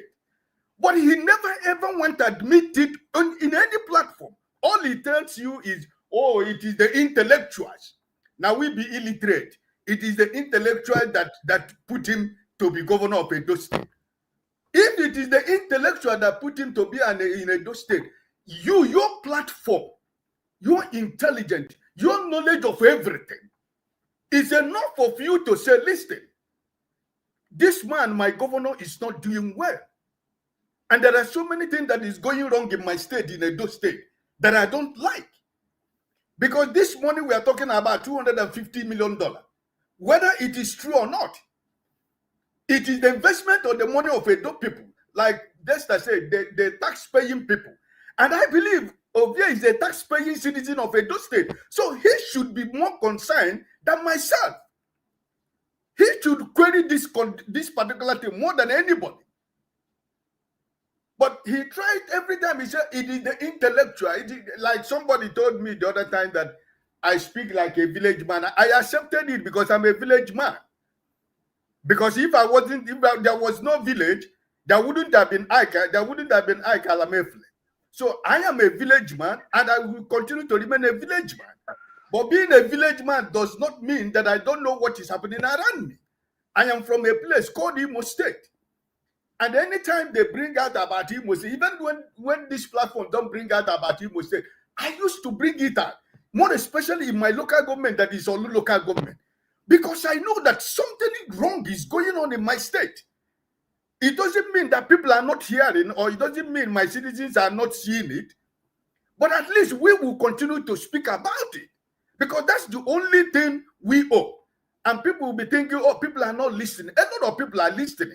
Even the government people, they have the people they planted everywhere. They are hearing our voices. They are listening. So I should believe. Yesterday I talked about when he was talking about giving the president 2 million votes in Edo State, and he was saying that you have families, brothers and sisters in Nigeria. You see what he said? 2 million people talking to 2 people. You see this? That's why yesterday I said this is why Nigeria has a problem. You want to have a permanent seat at the United Nations, but you have a governor you have a man that they made a governor of a state in Nigeria who could not define, who can make a single sentence, even outside Nigeria. And when we talk about it, he said it is the intellectuals that put him there.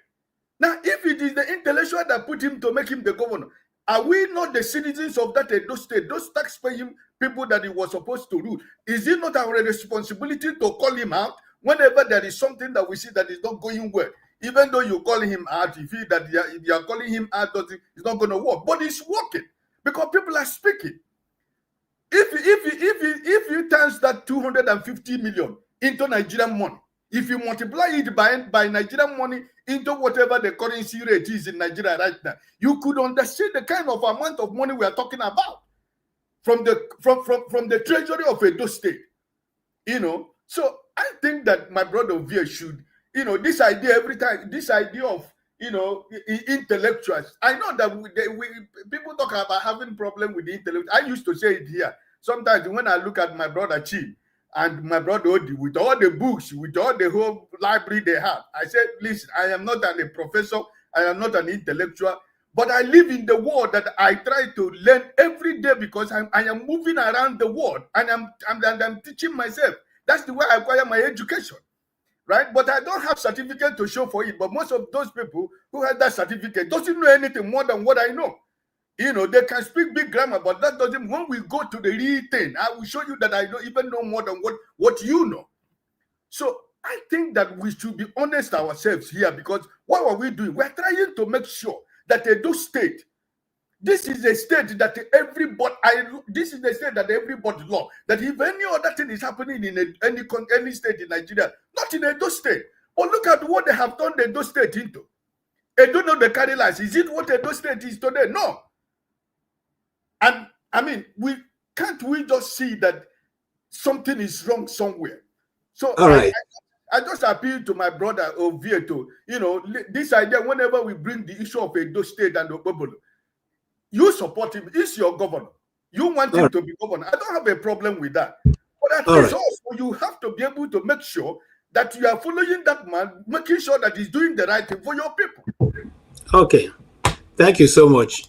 Thank you so much for your contribution. I know I wait for my time, but I've never complained that my governor is not doing well. I don't even know where all this conclusion is coming from. Like, I mean, the most powerful word in English is ask. If you don't...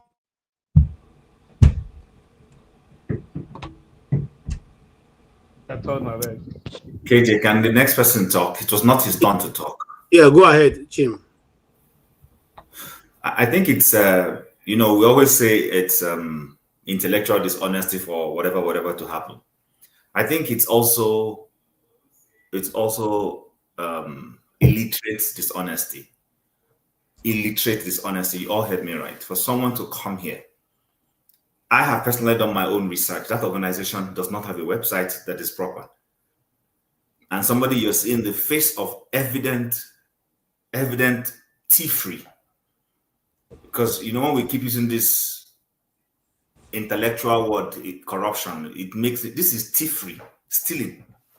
Somebody's trying to steal the resources of a state in broad daylight, has gone into a scam agreement with some people. They know what they are arranging. Just like somebody with all the bad roads in Nigeria, you didn't see, let me fix the existing infrastructure. You didn't decide that. What you did was to go and start building a brand new one. You know clearly this person is trying to steal money. I don't know why Nigerians find this thing difficult to understand. Practically all of us here, except, okay, everybody here, I don't see anybody who's in Nigeria on this platform right now, lives abroad. We see how our counties put up infrastructure. Unless it's extremely necessary that a new infrastructure needs to be built, the existing one is what is being maintained. Somebody came out, told us he was attracting an investment from an organization that literally AI says is fraud. I have gone, before you said this, KJ, you just beat me to it. I have gone to check. This is clear, evident fraud staring us in the face. And we're here defending it. I mean, it's alarming to me. And then tomorrow we complain about bad governance and bring up spurious conspiracy theories of how Strosky did something somewhere. Where basic things are staring us in the face and we can't deal with them. Then we'll be talking about large books we've read. Excuse me? I wasn't coming to as soon as we started having this conversation, I was watching. I said, no. I can't take this anymore. This is what are we talking about? Do we really want Nigeria to move forward? Do we really want Nigeria to move forward? Seriously? This concept of my whose teeth, my teeth's, pardon, please guys, forgive me. My teeth's poo is bigger than your own teeth's poo. What exactly are we doing? Because that's what Nigerians do. Everybody is busy defending their own teeth. You pick your own teeth. Don't touch my teeth. We can talk about your own teeth. Don't touch my own. We own teeth now. Everybody is owning their own teeth. I'm afraid, though. This is like, maybe just Damages needs to come and shut this thing down. Let's not come and be deceiving ourselves. Because if we can't come here and call, I can support Obi and come on. I bashed Obi here. In fact, the first time Rudolph made out short clips about somebody bashing Obi, it was me. When I said Obi, if Obi cannot die for the cause he believes in, that he's not worth being pressed. I'm the one who said it here. And Rudolph, he minimized it. He spread it all over the place. I remember very vividly. But guess what? If election is called today and there's no better candidate, I will vote Obi. But I believe that part of the problem that Labour Party is facing is that Obi himself. I'm sorry, I will say it. Because I kept saying here, listen, he lost a golden opportunity of managing the the political capital that Nigerians gave him by reining in Labour politicians and Labour members of the House. I kept saying it here that this guy is losing an opportunity to use that influence to rein them in, because at that point public opinion was in support of him. So if he had been managing those guys, they would have been going to National Assembly and voting properly. They won't be doing this nonsense they're doing. But when they realized the man was busy doing, I don't want to be a problem, people started acting in their own interests. People don't seem to realize that this life, there is a time to strike. When we say strike when the iron is hot, who don't seem to understand it? And that is the problem of Nigeria. Every time we gain a momentum that citizens should sustain, we throw it away with frivolities. No society, not even this US that we all run to. The citizens, they check the moment and they take advantage of it. Go see what's happening in the UK today over Khan and his election bid. Even his party members are turning against it. Why? Because of something Trump said at the UN about London insecurity.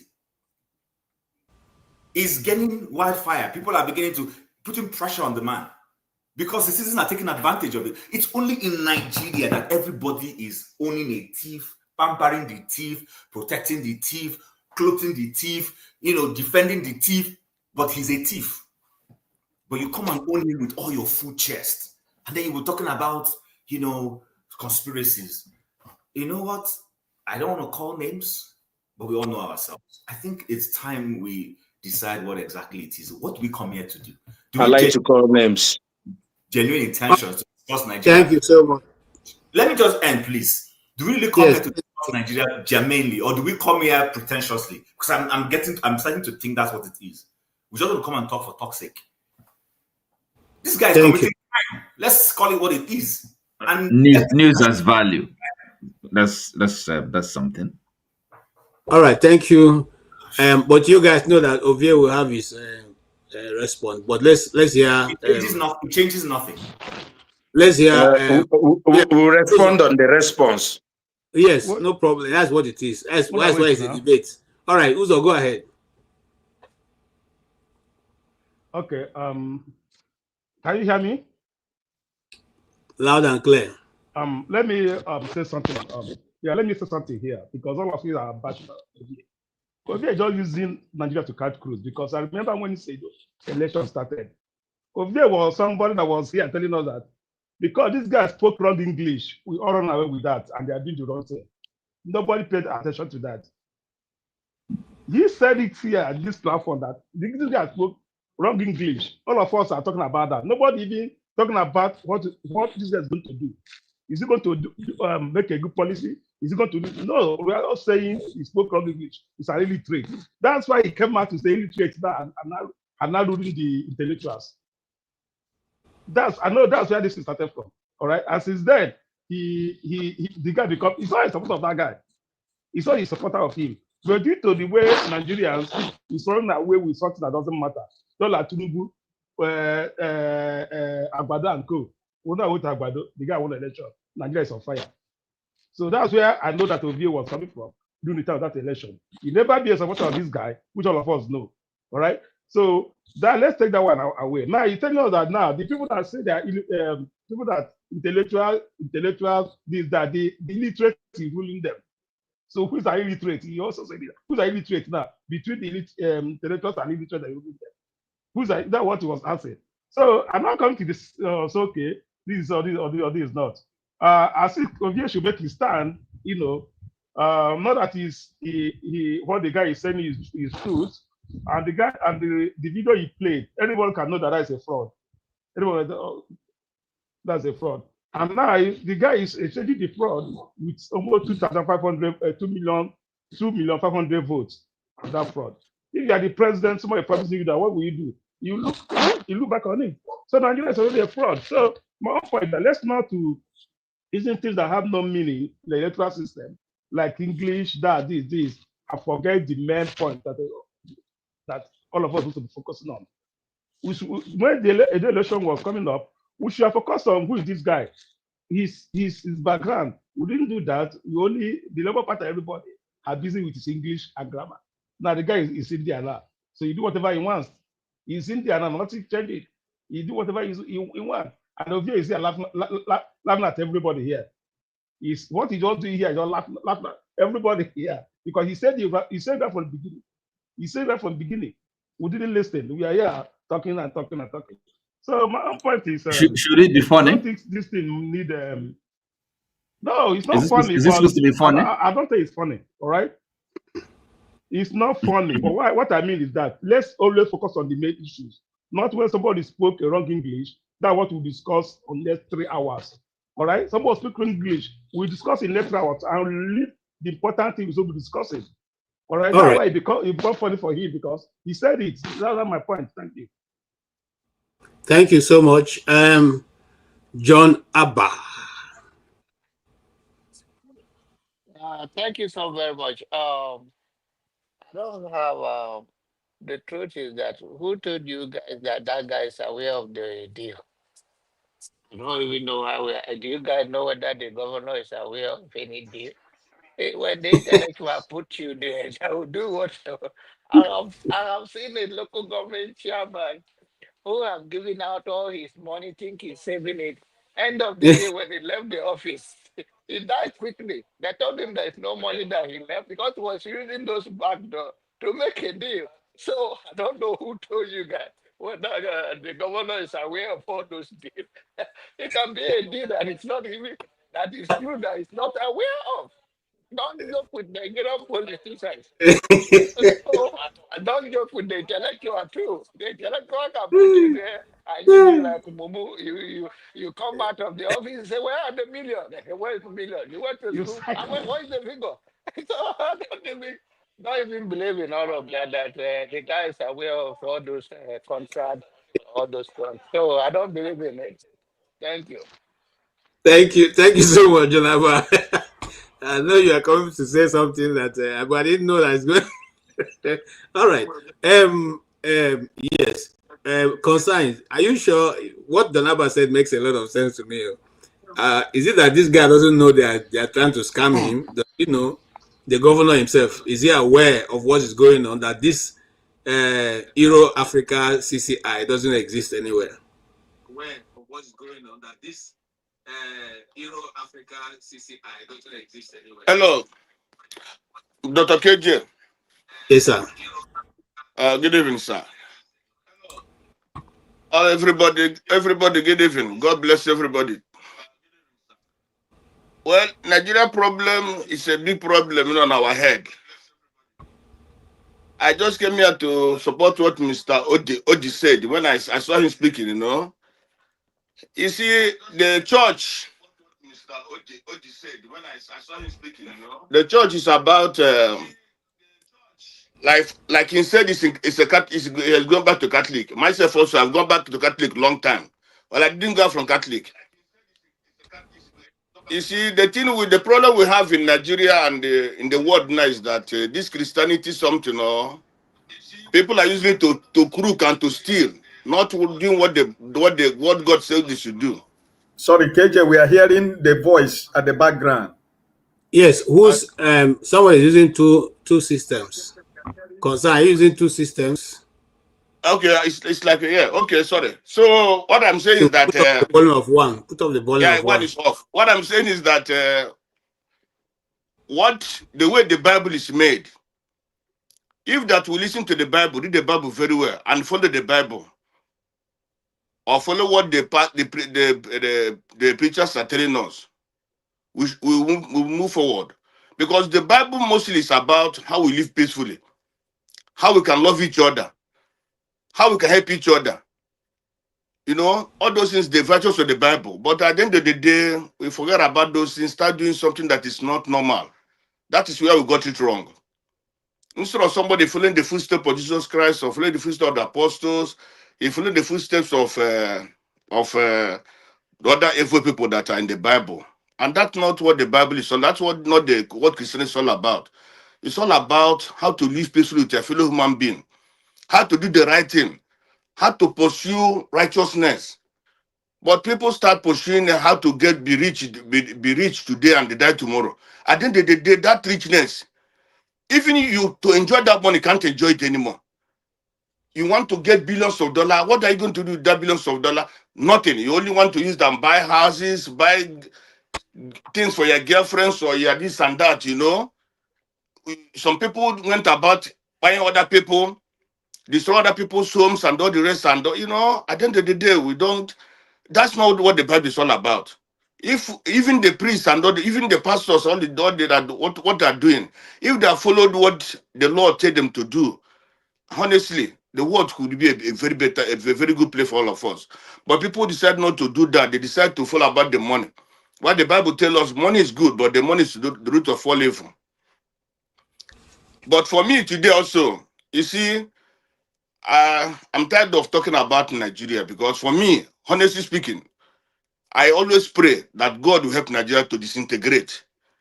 If it is for 4 regions, to become 4 countries or 5 or 2 or 3, it will be better for us because the kind of wickedness, the kind of inequality, the kind of corruption in Nigeria is endemic, and it is difficult to change because you cannot progress. No country can move forward with hatred.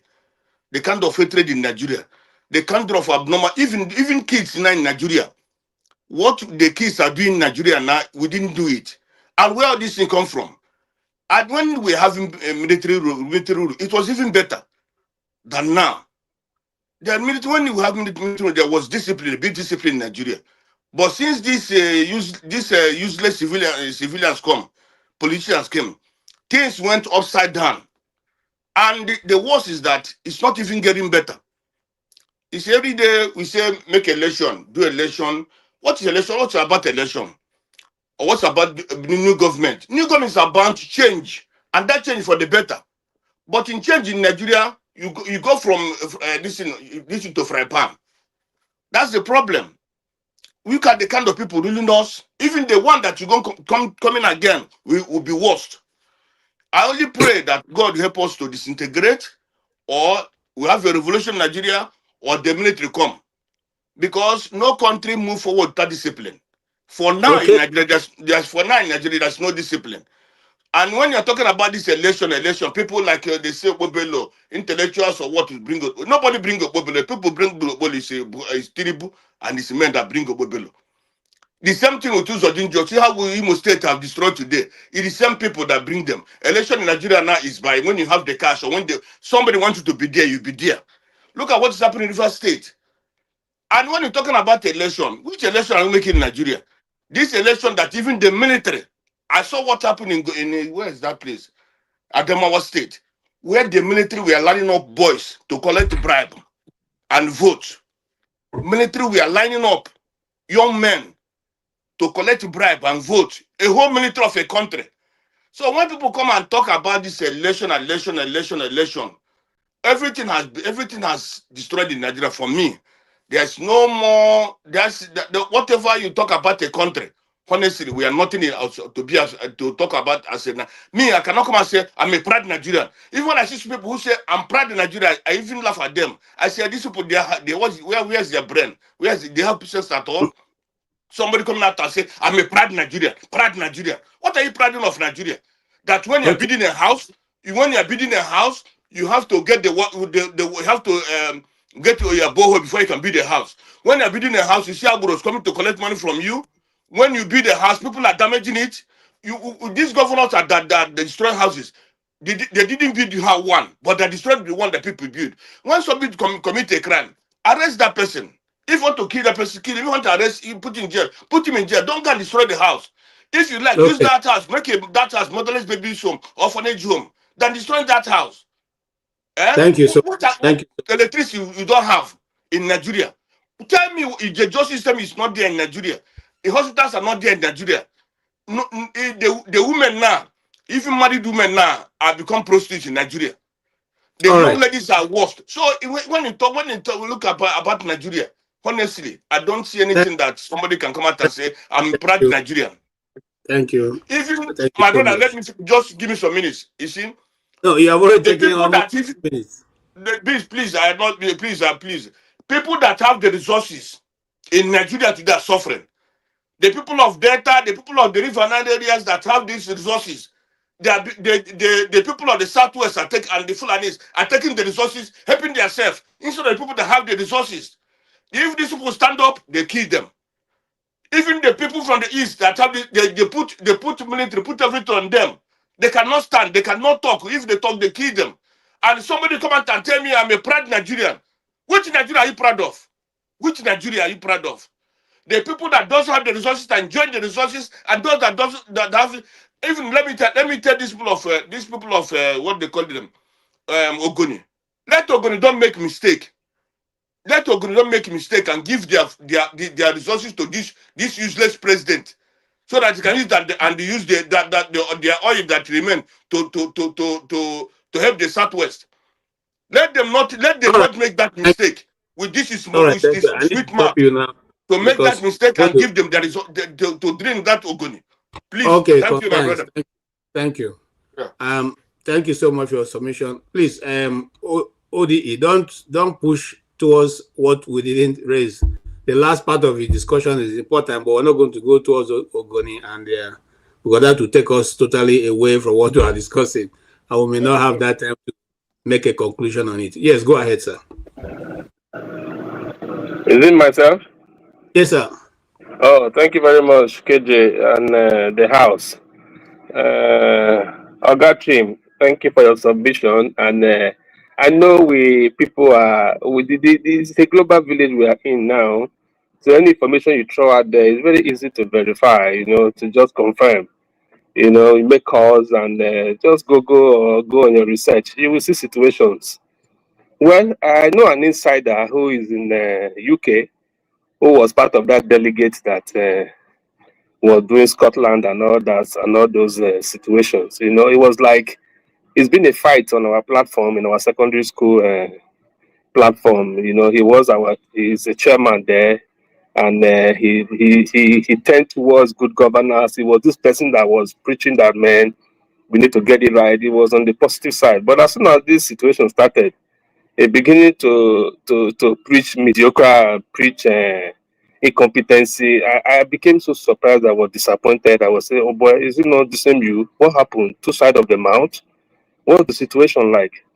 So this in Nigeria, to get validation, you now begin to want to broadcast. If you see the way they caption the thing all over, Punch carried it, 3 newspaper carried that information like, and there was a news media that read the news that somebody pasted on the platform who was trying to explain, give the details of the transaction.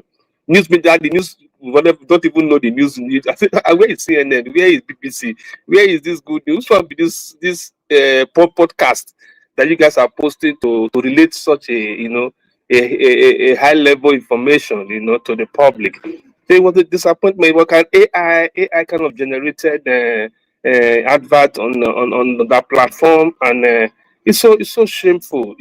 I was asking my people then. I said, if you have a company, will you employ this guy that you are putting in the affairs of a state government to run that organization?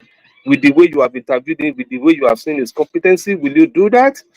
Nobody could answer me. You know, because it's so shameful that we tend to preach competency, we tend to preach good governance, we preach this, and we, because of selfish interests or because of our opinions, we just cleave into going 360 degrees, and I don't know where those things are coming from, and we expect this country to move forward. How is it going to happen? We are in a world today. We live in a society where everything is working. The former the former council rep for in my county here is actually a house near my house. There, he lived a normal life after he lost the election and he's moved back to his normal life. You know, things are not changing. Things are going the other way around, and people are still trying to look at it as procrastinate on their situation. I just feel that we don't want a change, but we want a change.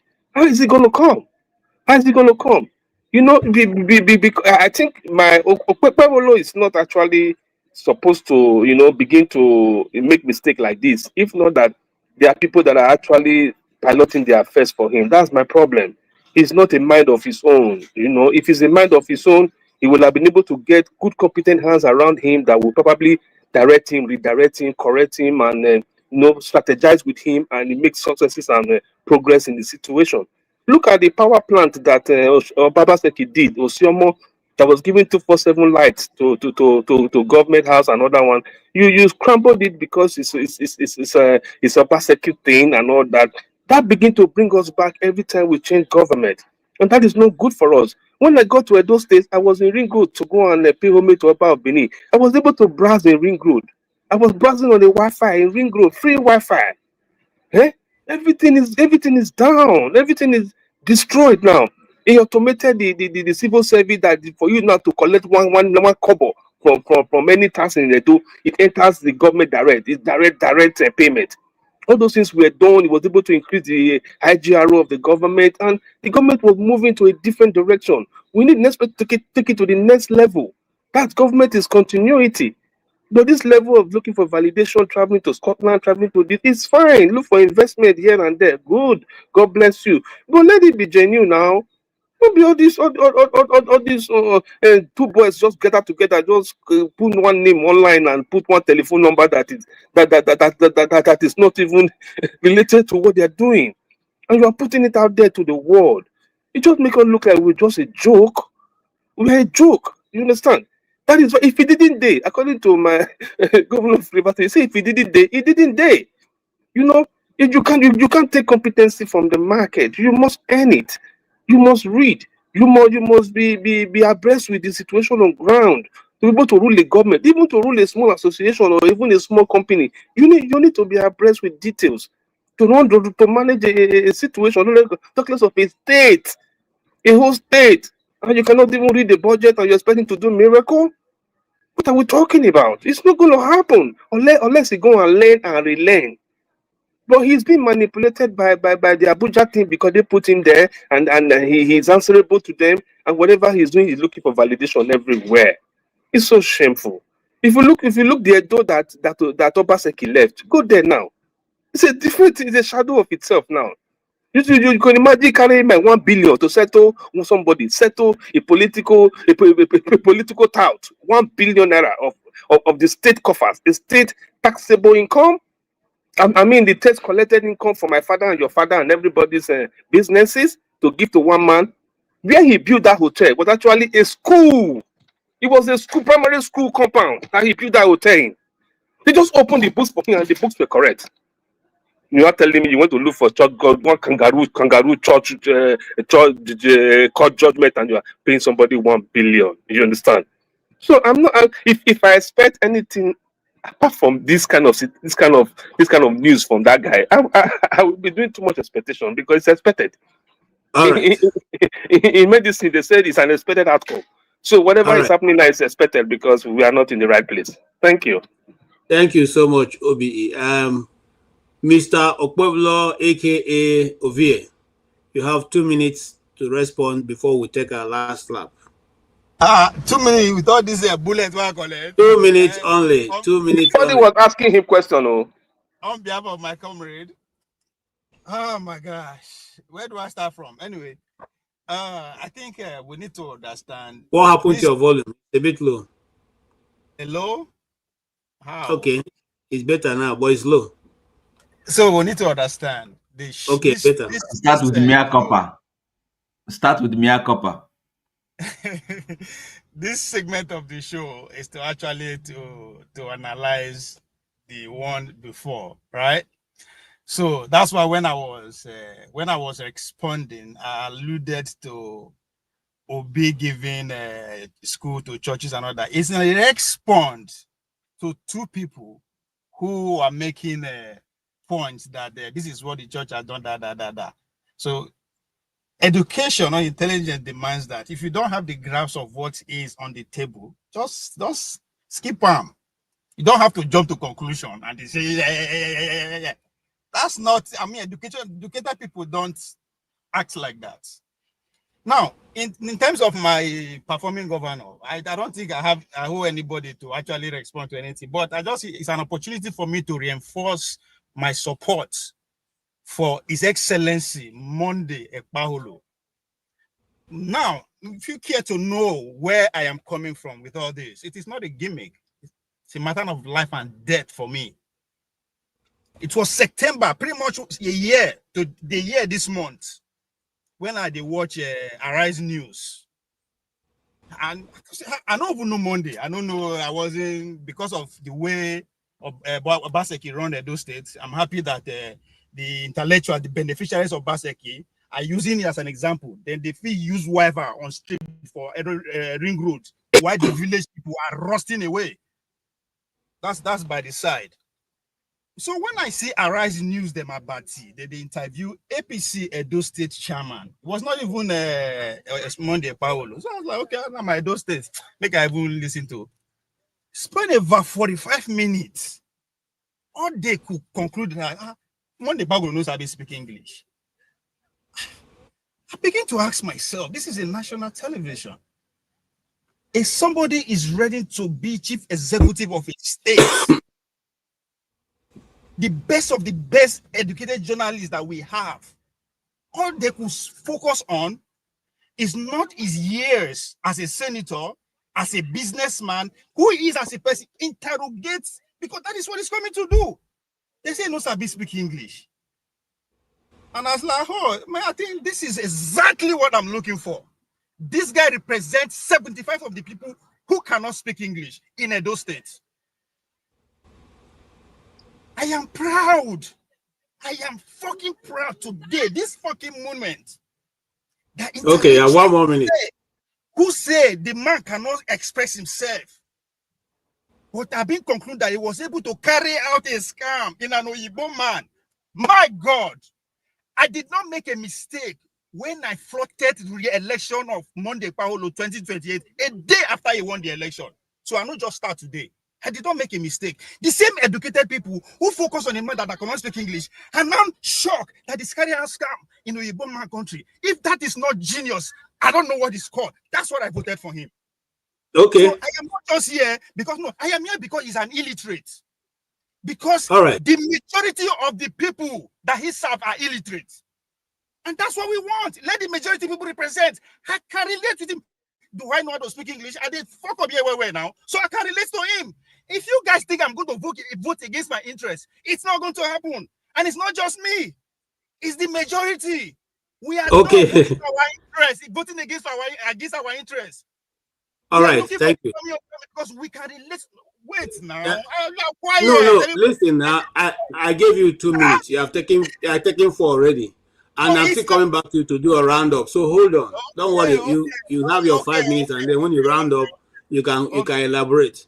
Let us do a roundup. Because he knows Sabemi English like me. That's why I'm supporting him. There's nothing more. I don't know him. It's not from my village. I'm from Akoko Edo. It's from Misha. We don't know ourselves. It's just because he cannot express himself and represent the majority of us. We know how to speak English. I'm more than speak English. Thank you. Thank you so much. I like your stand. You beat your chest and I support them. I say it will be. Nothing could change them. Chim, you have 5 minutes to do your roundup. We will have got to other this thing, but we don't have time. You can either talk about the fact that Shore again.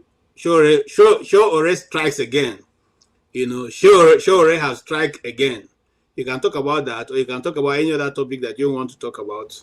as your roundup. You have 5 minutes to do that, and every other person gets a 5 minutes, and after that we'll call it. I'm gonna go now. Good night, everyone. Oh, hold on. You want to take your audition before we? I'm not saying anything All right. more. All right then. All right. I'm not saying anything more. Okay. Thank you so much. Okay. See you. Good night. All right. Yeah. Go ahead. All right. Chin. So I watched the show at the beginning. I was going to come in, but I got put off by some of the things the guest was saying, so I didn't want to. I looked at his age, and then I looked at the people he was associated with, and I just said, I will sit this one out. Like Odi rightly said, I think sometimes I have a problem with people who, this whole issue about religion, Israel, and all those things. You can be a Christian, for instance, and still pick holes in whatever challenges or things that are not going right in the Christian faith. The problem with us is that as human beings, is that we get into something and we think because we're in that thing. Let me give you an instance. You can be in a family and call out your dad or call out your mom, when you're having conversations about your family, and tell them things you don't agree with them. That's the kind of personality that I think God created us to be. For those of us who believe in God, and for those who believe it's nature, that's what nature expects from you. What I don't seem to understand is people who have benefited from the supposed goodness of Christianity, maybe education. The education you have is up to, at least for the guest, I might believe is that he probably went to a missionary school. For that kind of person, he's not a young man. I'm sure in his time they didn't necessarily have a lot of private or purely state-run schools. The schools were missionary-owned. And then you turn around today to start complaining about the same thing that got you to where your PhD is and all those things. I laugh at them. It's hypocritical. And so when I started listening to him, I dozed off where I was. I just said, there's no point. I'm not going to come and have this conversation, because there are people who just want to wake up and knock things for knocking's sake and tell us to let's go back to our ancestral belief. My people do some traditional festivals. I believe in those festivals, but I don't go to any shrine. I believe in the cultural awareness of where I come from. But I still believe in God, irrespective of the fact that we have ministers or some Christians who have abused Christ's ministry. That's one side. Now, back to this other conversation we're having, which has been subsumed us, which is the issue of Pablo and the investment. I think, I don't know about the man we focusing on his lack of English. You see, I hate when people come to gaslight truth. You cannot gaslight truth. If somebody cannot speak good English, then he doesn't deserve to represent us, because how is he going to communicate his ideas? We're not saying that you need to be eloquent or be a, a public speaker to be a public functionary or a governor or a minister or a politician. You don't need to be. Not all politicians are orators. You need to have ideas. You need to have the sincerity to want to serve your people. But of course, at the tail of it also is that those ideas and those things you want to serve, you will need to communicate them. You don't need to speak the best of English. Just need to be able to let people know what you're doing in the basics of all language. In fact, if you want to speak it in Edo, speak it in Edo. I don't have a problem with that. The problem I have is when you're telling me that because white people are being voted for, you're angry, you're doing protest vote because people were focusing on man's English and did not look at, are you kidding me? So you decided to give a clear criminal the vote because you are offended. People were focusing on just the fact he couldn't speak English. Well, good luck to you. This course will show very soon. It's very interesting to hear some of the things people come here to tell me. You understand? This is why we need, listen, education is not about going to school. I know people who are well educated without the four walls of schools. We tend to think that when everybody comes and talks about education is not about going to the four walls of a school. There are people who didn't necessarily visit the four walls of a school because they didn't have the resources, but they're well educated, they're informed. They know what's going on in society. They know what is right from wrong. So it doesn't, you're not serving me any purpose when you say we focus. Okay, Nigerians were focusing on Bulaba and how Bulaba was dodging all political debate and telling us that he will not debate. So those who were focusing on Bulaba's mishap, and then you now say you're punishing them because they didn't do the right thing, that's why you're voting Bulaba. Well, no problem. It should be now Shege Pro Max is happening in Nigeria for those who didn't see it. Am I suffering to them? I'm not. I'm dealing with a different kettle of steel. So let's always come here and get our heads right. As for Shoere and Strike Again, good luck to him. I'm happy. I'm watching it with my popcorn. I'm happy he's striking. Somebody went to buy a market that doesn't belong to him. You should have just stayed focused on your job as FCT minister instead of going to be calling somebody's name who wasn't calling your own. Now you've gone to buy his market and he's pulling all the strings. I pray that this thing that he's pulling, that it works. It works very well, because I think more Nigerian politicians who steal money and go and buy houses abroad, they need to go to jail. I am praying the day the man will mistakenly step into Florida and then they will carry him. I'm praying. I will keep praying that it will happen. That he will just suddenly, just the same way Bori forgot himself and he just thought everything was okay and then they picked him up, that it will happen to Wike. I'm praying it will happen to him. And it will happen not to him and to every other politician who steals money meant to be used to take care of Nigerians. I'm praying that somehow they will have an amnesia and walk into the territory they didn't know where their issues were, and then they will grab them. That's my prayer. So much. Thank you so much, Jim. Thank you. I appreciate that. Yeah, Upablo, you have your 5 minutes. It's 5 minutes from.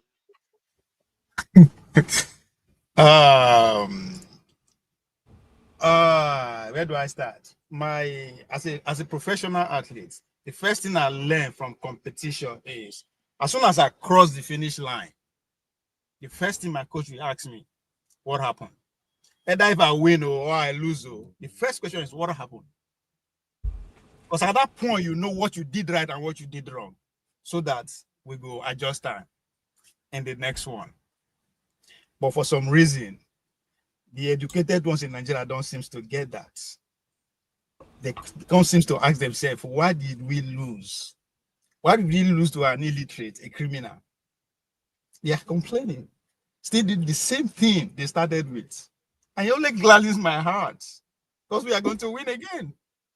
And in terms of performance, I said it when I announced it publicly, that if he win, he should just travel out, come back, make it no call until the next election, we will see vote for him. So we are not expecting any performance. That's what people don't get.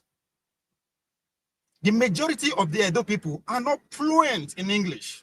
We can understand our governor pretty well. Really? Really? I hear you say that? Really? I understand him. Really? You say that Edo people are not fluent in English, my brother? We understand. Don't you understand your governor? Oh my God. Do you understand your governor or not? Oh my God. So communication, as I was taught, is when the opponent responds. That means you understand. The man went to London. They say he collect investment 200 million. And you are saying, why did he win the election? Was there an election? Can I have my 5 minute, please? The election was rigged by intellectuals like you. It was not rigged by illiterates. It was rigged by intellectuals. The INEC officials and everybody, they are people who are educated in English. But they rig an illiterate in. That says a lot about us. We are not using our common sense. We're not getting the picture. If a man who wants to run for a governor stands to be interrogated, and all we ask is not about his capacity, but how he can express himself to outsiders. Because while that interview was going on, he was doing campaign in the village, talking to the people. That's what matters. Okay, guess what? As I said, just like the last week I put it, it's a remote vote. It's a protest vote. For the past 24 years, make I tell you, waiting the kind of people that we have. A Benedium went to Jackson State. He's a United States product, followed by Osarime. Went to London. Oshomele, the same thing. The Polish himself for Warsaw, followed by the next person, Obaseki, American product. That's what we got in 24 years. These are intellectuals. These are educated people. These are cosmopolitan people. The best of their kinds. bankers. They run Edo State for past 24 years. That's what we got. We end up having majority of the poor people left out of the states because they cannot express themselves as we all want. I'm not saying this so anybody can agree. No, it's not about that.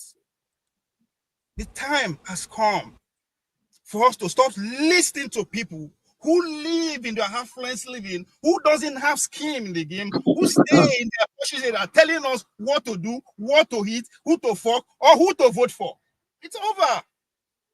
Hey, come on, bro. Come on. The fact that, excuse my Yoruba, the fact that people can still not comprehend that, we go win again.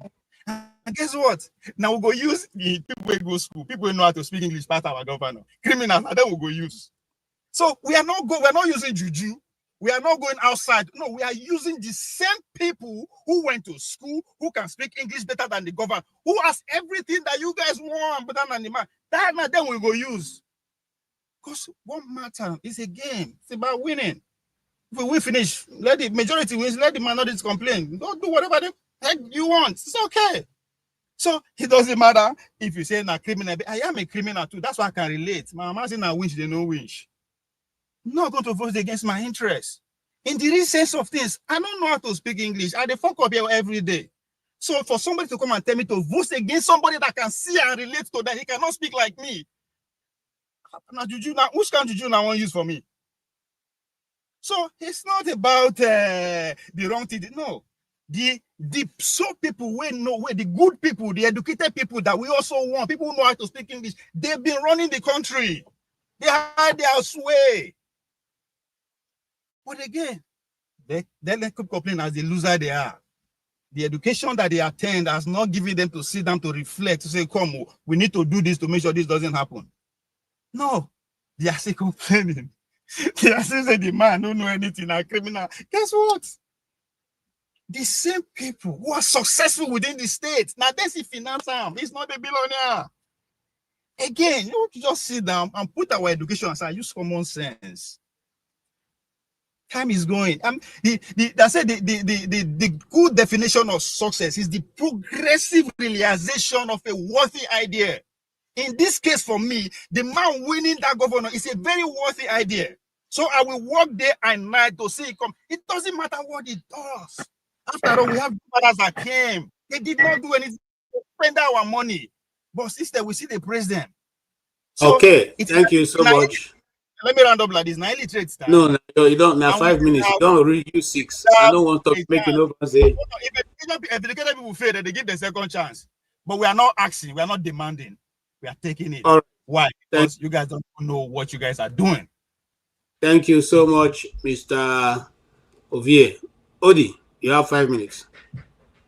Well, thank you very much. I just kind of summarize this way. I think, the last speaker said the majority of Edo people know Sabi speak English. But, I think also, I think it's true that there's a lot of poverty in Edo State also. So I think if people are giving protest votes based on,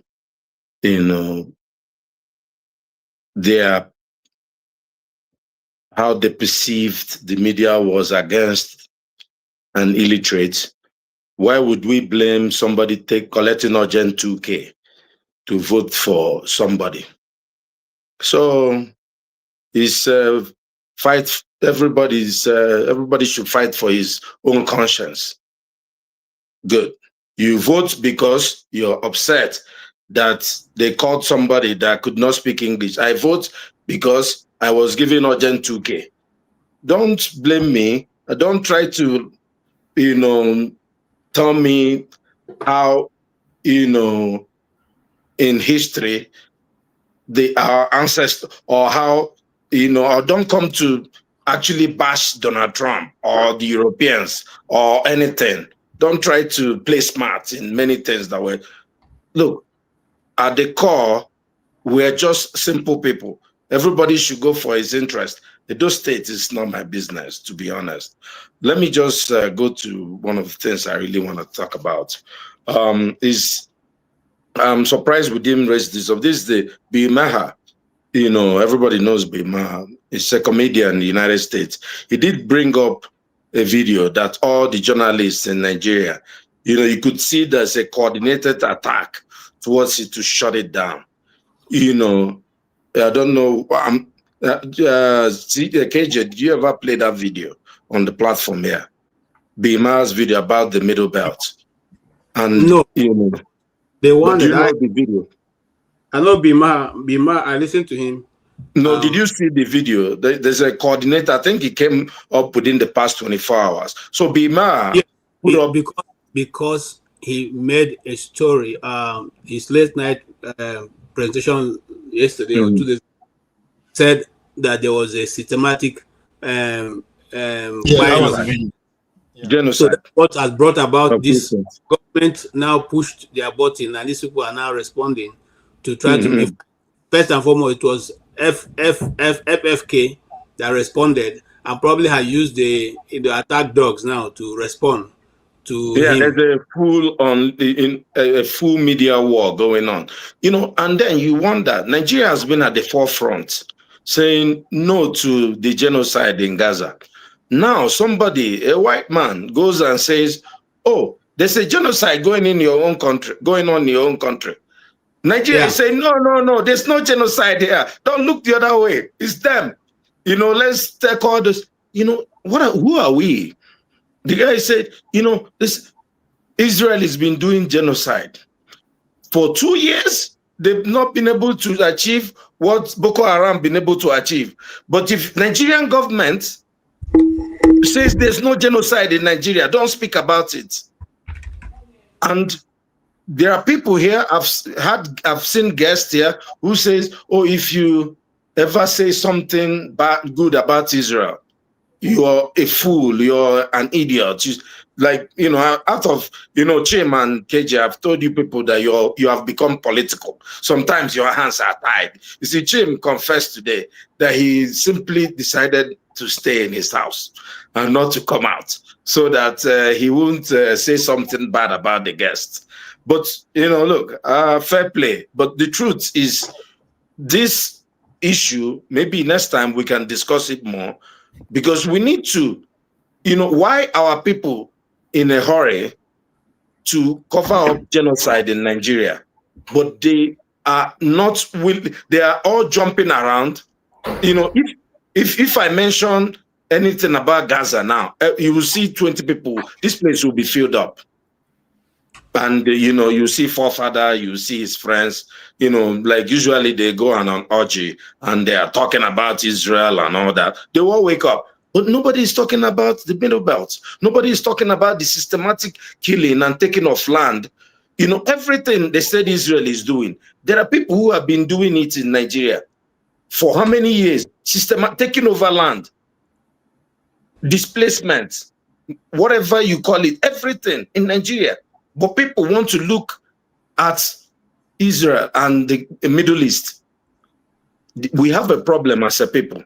You're not even talking about East. Sorry? You're not even talking about East. Not only Middle East, not only Middle Belt, even East. Nowhere you can talk about it. This is the whole thing. Interest is not just free Palestine.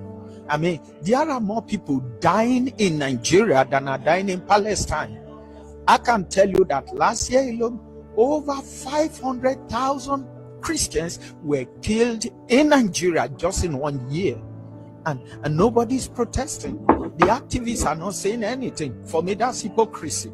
In the north of Nigeria, Christians are being killed daily because the Islamic militants don't want Christians to exist in the north of Nigeria.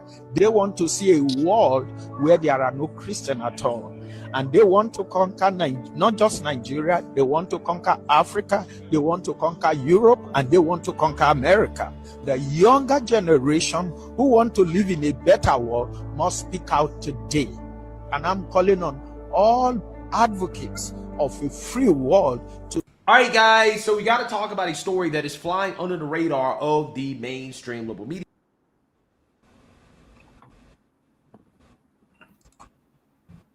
Okay. Sorry, that's the one I can find right now. I couldn't lay my hands on Bail Mason, but that guy you saw there, who wants to come in. His name is John Thomas. I work with him in Christian Broadcasting Network news channel guy. Now, we will find a time because it's a full package that the Christian Broadcasting Network have done on that. And we'll find a time to show pictures and show this news and show the events as it's happening, and also show Bima's comments. Bima is not a Nigerian. He will never be in Nigeria. He has no business. He has no interest. Close the door, guys. Oh, close the door, guys. Please don't disturb OBE. All right. He has no business being there. Okay, I mean, talking about it. I mean, it's a bigger platform than any media house we have in Nigeria. But for him to have used his platform to call attention to this, mind you, he's not a Republican. So that let's not say because he's a Trump man. He's not a Republican. He's a Democrat. Okay? He's not even conservative. No, he's not. Okay? He's just seen. And he's a known atheist. To be he's not a Christian. Yes. He's just seen injustice being done and calls it out. And instead of our people to check what this man, who has no interest in saying, they are busy organizing a gangster media to deal with, to fight him back. Of what benefit is going to be? Anyway, I don't want to cut in. Go ahead and conclude, sir. Yeah, let me conclude because I'm very happy that you said you're going to dedicate a show to this, because this is where I have my own interest. I think we have to fight for ourselves, since nobody will speak up for ourselves, since nobody is willing to, and when we talk about injustice, in the world, I think the black person is at the rung of the ladder. So, I'm trying to say today, everybody, please speak up about the genocide in Nigeria, in Sudan, in Niger, everywhere. Someone said, in the East. Yeah, of course, everywhere in Nigeria. When I said the Middle East is, if I'm using it as a point of contact, if you say, for all the genocide, there's an ethnic cleansing, not just ethnic, religious cleansing going on in Nigeria. And people must talk about it. And we cannot hide away from it. And this is maybe something that people can pick up on. The media is trying to silence Nigeria. Let's add voice to it. Gaza, enough people are talking for them. Let's speak up for our own people. Thank you very much. Thank you so much for your conclusion. Yes, my brother Uzo. Okay, hello. Today, all right. This is what you guys are saying. I went to my church today, right? I'm a Catholic, a full mass. Nigeria will have a game. This is what you guys are saying. Even the priests, it was during the prayer of the fair, they pray for Nigeria. 7,000 people have been killed, 220 days. So we are not taking it seriously the way, like, my church is about, I say 99% white. All right? During the prayer of the faithful, every day for Nigeria. Christian, people start looking at me. Is a family okay? Yeah, they're okay. I was like, okay, my wife, what's going on? So, but that's not what I'm trying to talk about. My point is that not only the Christians that are being killed, we all know that. Everybody's being like, those guys doesn't know Christian, Muslim, anybody that comes that they kill, right? This thing have been played, this thing have played before. The first coming of Donald Trump, this thing played, and Nigeria was put in a background of many things. He's playing back again. Yes, we know that all these things are going on. People are dying. Not only the Christian, not only the ones. Let us be consistent. Let people know. All right. And somehow I wanted to be ashamed when they call up the Nigerians like a couple of times in the church. I wanted to be like, man, everybody was looking at you black, putting native. They know I'm from Nigeria. Everyone was turning looking at me somehow, as if all Nigerians are done. You see my point? So yeah, it's good. People call it out, but let not have a season. Not have a season. Let me a continuity of, okay, this thing happened before when Donald Trump first came. That's why let us pray for Nigeria came. They went to the left, he stopped. Now they came back again. All right, we all know where this is going. When they push this, Christianity push this thing to adult level, that means they're killing only Christian, not killing Muslim. It become that is you won't know where this is playing to. All right, so let's try to speak out. Not only in Nigeria that Christians have been killed, Muslim, Christians, everyone have been mattering in Nigeria. It doesn't matter where you're from. When they say let's operate from Nigeria, people look like me. I'm not from the north. The Christian killing is mostly from the north. But everybody see me as a Nigerian. They don't see me, okay, you're from east or north. They see me as a Nigerian. They don't see me from that, I'm from east or from the north. So nobody is happy when they are big on the north or any part of the country. End of the day, Art here is a Nigerian. They didn't see her from east or from the north. So anyhow, we are going to like try to push the narrative. Not only Christians are being killed. It's better for all of us, because if you say it's only Christians are being killed, we are pushing a narrative that is not truth. That narrative is not truth. All right, that narrative is not truth. I know that is the Bishop Conference of Nigeria that released such news and push it to other bishop from that's in America, and they push it to their priests to put it on the prayer of the faithful. All right. So I know that how all these things are going. So no matter how bad it is, Nigeria is our country. We have nowhere to go to. So let us try to save it, because if Nigeria is divided now, even though Nigeria has been divided, it's a local place for Africa. You see, we are still in there. There's nowhere to go around to. So let us put hands together to see how we're going to like make this work for everybody. Because all the time we are here talking about tribal and these religions, they don't see it like that. They don't see it. Just like during the Jonathan regime. One day they said the snakes are biting people in the snake are biting the Boko Haram on the South Forest. My workplace was ablaze. They said, who is that? I hope my people are safe. They said, hey, hope your people are safe. They see you as, they don't see you as different from every other person. So, but when we come here sometime, we try to push it to one side. So and we all know that the truth that both the Christians, the Muslims, non-Christians, everybody is massacred. It doesn't have a tag that Christian come here, kill you, or Muslim come here, you are saved. So that's just my point. So that's just what I want to say. I know that this thing has played before. This tape has played before. First time Ratop was he played it again. I know what it cost Nigeria when this tape played before. He playing again. So let's be careful. Thank you. Okay. Let me push back real quick. No, hold on. I said there is ethnic and religious cleansing. So ethnic and religious cleansing. I never said it's only a Christian cleansing. So my brother, please don't mislead me. No, I'm talking about, no, not you. Not you. I've said in the category. Bill Maher called this out. If you don't know what's going on in Nigeria, your media sources suck. You are in a bubble. And again, I'm not a Christian, but they are systematic.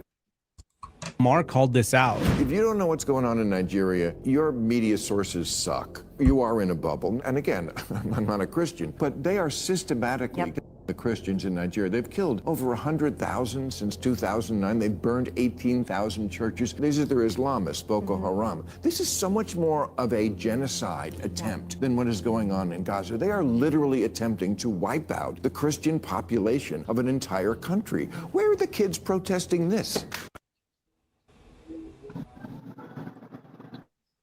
That's exactly what they see over there. You don't blame them. That's what they see. Okay, let me say this to Uzo. Uzo, you see, sometimes when we sit here and we just draw this conclusion that what you just said, you see, that's a very misleading conclusion that you just come to. You see, this is this same statement you've made. Like, hold on, just hold on. This same statement is what made Nigeria today. They say farmer headers for more than 15 years. We have not seen any full animal on the ground. We only see farmers and then vacating their communities. Let's not do things like this. Okay? No, because when you go ahead, hold on. This is the context Christians only. I said no. What you say, Muslim boy being killed? What they say wrong? Everybody's being killed. Not only Christians are being killed. You're not the only one to say, no. My church. Wasn't my talk about my church. Uzo, who's killing who? Uzo, who's killing who? Are Christians killing Muslims? You don't have any statistics of what you're saying. Were I don't you know admired? I don't know kill the Hausa people. I don't know kill Muslims. You tell me that they're not killing Muslims also. KJ, it's like most of you don't understand. Most of you don't understand what Uzo Muslims? is saying. Most of you don't understand what you're saying. Uzo is just telling you there are more than Christians that are taking Let's the move. cause. Let's move. That's what No, we're saying. let's There are move. more than They're Christians. not It's Christian not more than Christians me. that are So taking don't the tell me fall. say Other people have tribes lost their or life. other religions are taking the fall. That's what Uzo is trying to say. Yeah. Loco, But you more that is Christians trying to tell have me been what killed. he's saying. Has Uzo ever been to any village that was exterminated by this? You are still not getting the point. Listen. You are not getting the Uzo point. is Because KJ, you're not getting what I'm talking when about. you throw those, You're not saying what I'm talking about. KJ, when you throw Uzo those is not disputing what you are saying. Uzo is not saying you are lying. Uzo is just telling you that the different people are falling, and you are, some people are buying, not only Christians, even Muslims are still buying. The same people that are killing Muslims are still killing Christians. You can say Muslims are killing Christians. The same Muslims are also killing other Muslims. KJ is talking about the intention of these people. The intention. What is the intention? Are you like those Boko I'm Haram not who's talking about accommodating them? intention here. Exactly. What's the intention? To wipe out certain race. The Boko Haram? It's not their brothers. There's an intention. It's not their brothers. Mr. Obe, see, it's easy. Yeah, look, it's easy. You know, there are some who are extremists. You understand? You are a Christian, yeah. Christianity, you are not an extremist. Now, are they Christians? Are they Muslims? You see what I'm saying? Yeah. You're not an extremist. People who are extremist Christians are those you find in Israel. Extremists, they don't care. They can do this. They don't care because they are extremists. People, Muslims who are extremists, that they can kill Muslims who are not extremists because of their ideology. So it's possible extremism. That's why extremism is a problem. So it's the extremists that are killing the non-extremists, whether you are a Christian, Muslim, or whatever.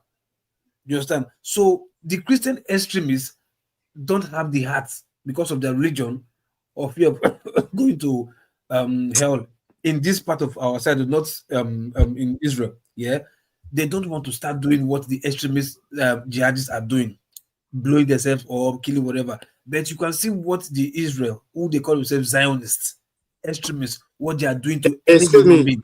Look, you're taking away the discussion. We're not talking about Israel. We're talking about Nigeria, situation going on in Nigeria and among the Nigerian Christians, especially people in the north. Okay, that's now, what Mr. Uzo, there's no extremist in Nigeria. If I local in Muslim. Local, if I have an intention to wipe out a certain race, and in an attempt to wipe them out, and other people not become victims, are you sure my intention is different from what is happening? That's only the difference. The fact that I want to wipe them out, in the process, some Muslims are falling, some mosques are involved. That is not the problem. The problem is that what is the purpose? What's the drive? Okay, hold on. We all know this now. We all know this. Mr. Obe, let's leave the middle belt down south. Let's leave them alone. From Abuja upwards to the north and core north, is there any village that is ransacked by these extremists, chase them away and they occupy the place anywhere in the north? Plenty. Yeah? Plenty. So what the whole Google? Those villages that they ransack in the north, villages or Muslim villages? They are all Christian villages and they are renamed. What are you people saying? Sometimes people don't know what is happening. They don't know what is happening. Listen they don't know what is happening at all. See, look. If you say village, community, it's okay. Look. I say let's move on. Leave local can talk about this. Two Nigerians and go and forth. We prepare and discuss it. Let's just cut it into two. We just people requested that we show that BMS video. I've shown it. Let's move on. Let's just move on. Let's find another day and discuss this thing where we all have our facts and pictures to show. Okay. I'm not trying to be cut people off, but I'm just saying let's move on and conclude this one. Then another day. Let's not forget that. Let's not forget that it's over 6 years. It's from 2019 to now, so it's over 6 years period. Even in over 6 years period, you are talking about more than 100,000 people. Are you guys okay? Oh yeah. Let's go ahead. 220 days. Concern. It's my time. It's my turn, please. It's my turn. You see, for Edo State, no matter, I don't want to talk more about Edo State, because before, when Edo want to have this governorship election, I told my friends here, some Edo people here, my friends, I told them, you people are making a mistake by bringing APC to your state. If anybody in APC wins that state, that place will become like Imo State. I'm from Imo State. I don't like what is happening in Imo State. Today, in many local governments in Imo State, people don't sleep with their two eyes. Some states, some of the local governments, people have run away, they've run away. You see, when you bring out all these movies, they bring out in the distance, they bring out to the state capital, the capital.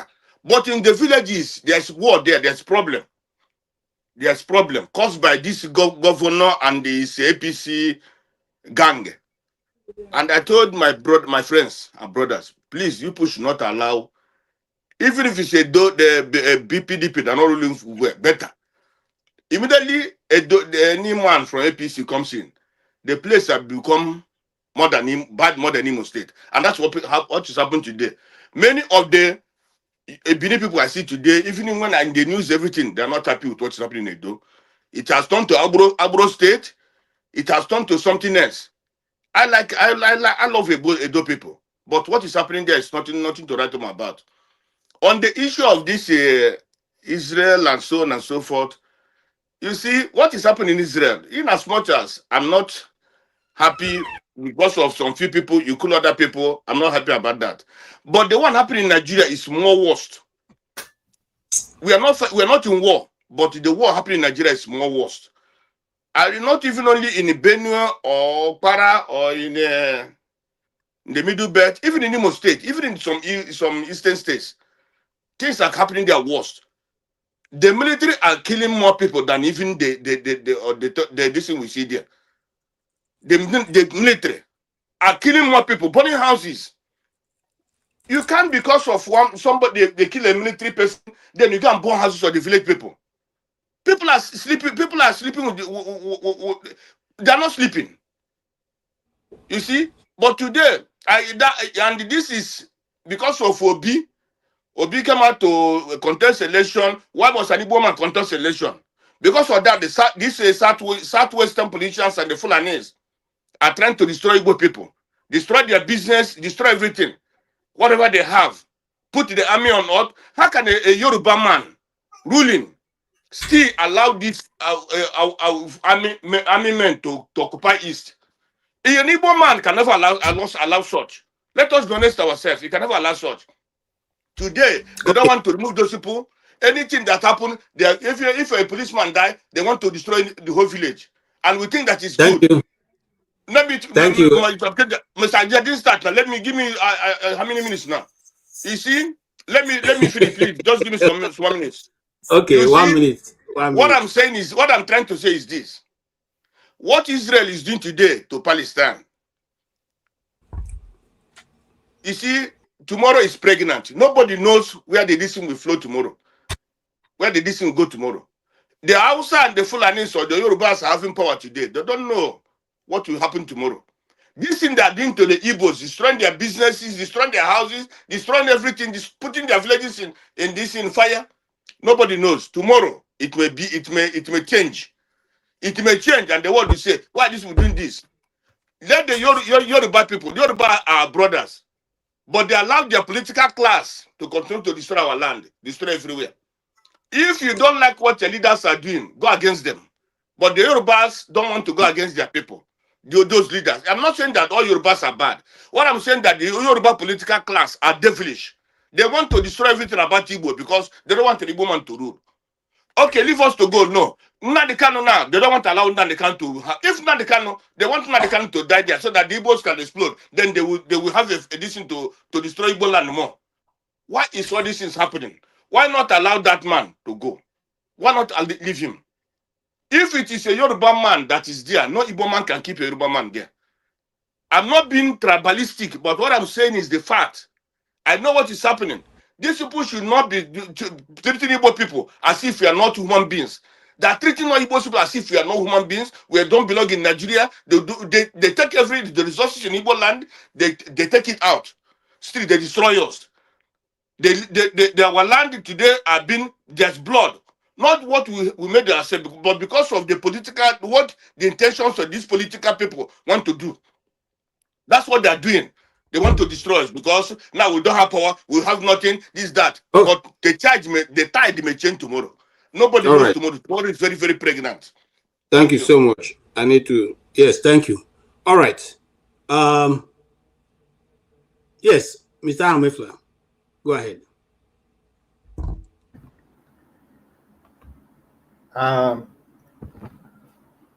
Ovia, my brother, stop falling my hand. You fall my hand, though. Every time when I talk about your state, you fall my hand.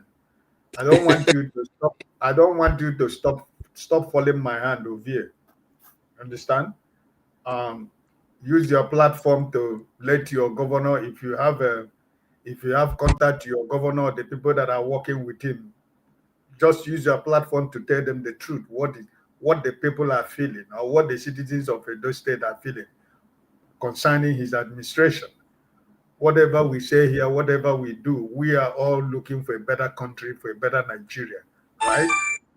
Most of us, whether good or bad, it is well with us wherever we are. Amen. So, like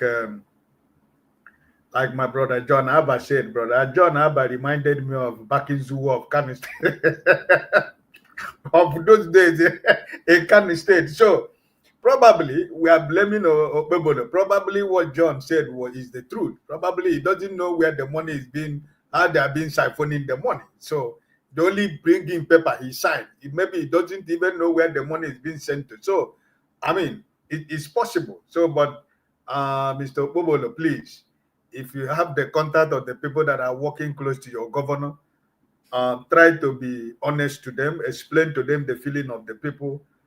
You might be thinking that your people are happy because it's from your senatorial zone, or maybe you think he's doing something good for Edo State.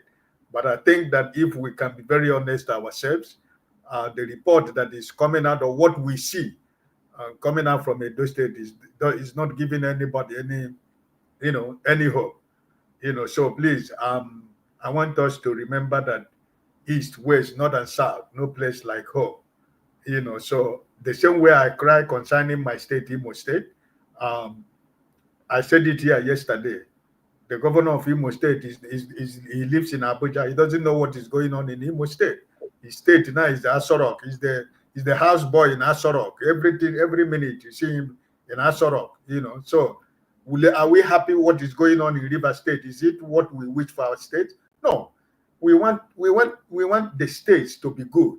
Because if the states are good, if things are functioning well for the states and the citizens of the state, most of us will have a lesser problem by trying to help their families and friends that are in Nigeria. This is our prayer. None of us is saying that we don't want, we are not against any administration, but we want the people to serve the people, right? So this is why I think that I know you support your governor and you didn't hide it, but at least there are information that are coming from that state that does not sound good for anybody. So use your platform and try to, communicate to the people that work close to your governor that are really no good signs concerning his administration. We know that really what you said is true. We know that he was put there by some people, including your president in Asoro, because he asked them, do you want a Edo State? They said, yes, we need a Edo State. And I said, you get a Edo State. So Edo State now is under APC. River State, he has captured the River State. Now your governor in River State has abandoned weekend now. He's going to Asorok like he's going to supermarket now because he had this is political show power. So Fubara now is with your man at Asorok. Wike is there. He and the man in Asorok at abandoned weekend now. So every minute is in Asorok. He's not taking advice from Asorok. So this is the country we are talking about. So please, it is not something personal, but we are looking about for a better country. And that's what each and every one of us are praying for. Thank you, brother KJ. Thank you so much. My man, Loco P. Loco supporting diaspora voting. Your take, sir. You have 5 minutes. So, what take do you want me to talk about first? Let me know. Oh, whatever you feel like taking from wherever. You can even do a summary of all what we talk about, but it has to be. I did it through because I came in lately anyway. I wasn't watching. I came in lately. I just turned my TV and saw that you guys are saying, so okay, let me just pop in and listen to what you guys are saying until I hear what Uzo was saying. If it's for the maybe genocidal discussion people were having, like in Nigeria, you know, sometimes I will still go back by saying the word English word is also a bad kind of word when it comes to explanation, because what do you mean genocide? The loss of life of one person is even enough, not to talk of like you must have maybe a tribe or a race or a town, you know, being wiped out before you say raise alarm. You understand? So I think we, for over some time, we've stopped being human. You get, because of our own selfish interests, race, maybe selfish race, selfish tribe, selfish religion, selfish, you know. In fact, we've all been just about individuals. You understand? Because for me, I see no reason why something should happen to anybody, maybe somebody from Jonaba's village, that I should not cry out. I shouldn't talk about, okay, like Mr. Jonaba is from Benue, yeah? Look at the last stuff that happened in Benue, yeah? And it took the effort of somebody from another state, from Edo State, to go and make make public the situation, you understand, to let everybody know like this is how terrible this is. So the person did not wait for somebody from popular person like Two-Face Idibia or any popular person from Benue to go and cry out. The person took it upon himself, heard the news, and traveled straight to the place in Yawata where it happened and put it to the world. This is what's happening. Made a documentary of it on his own without any fear of favor of anybody. So I think if we, to a great extent, all Nigerians or humans as large, we can be like that. You know, we don't have to wait for it to happen to us first before we cry out, or happen to somebody that we know before we cry out. As far as it happens to one human, it's bad enough.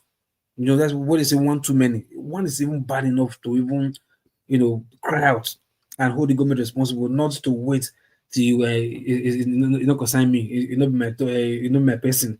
It doesn't affect me. Not good for them. We're not related.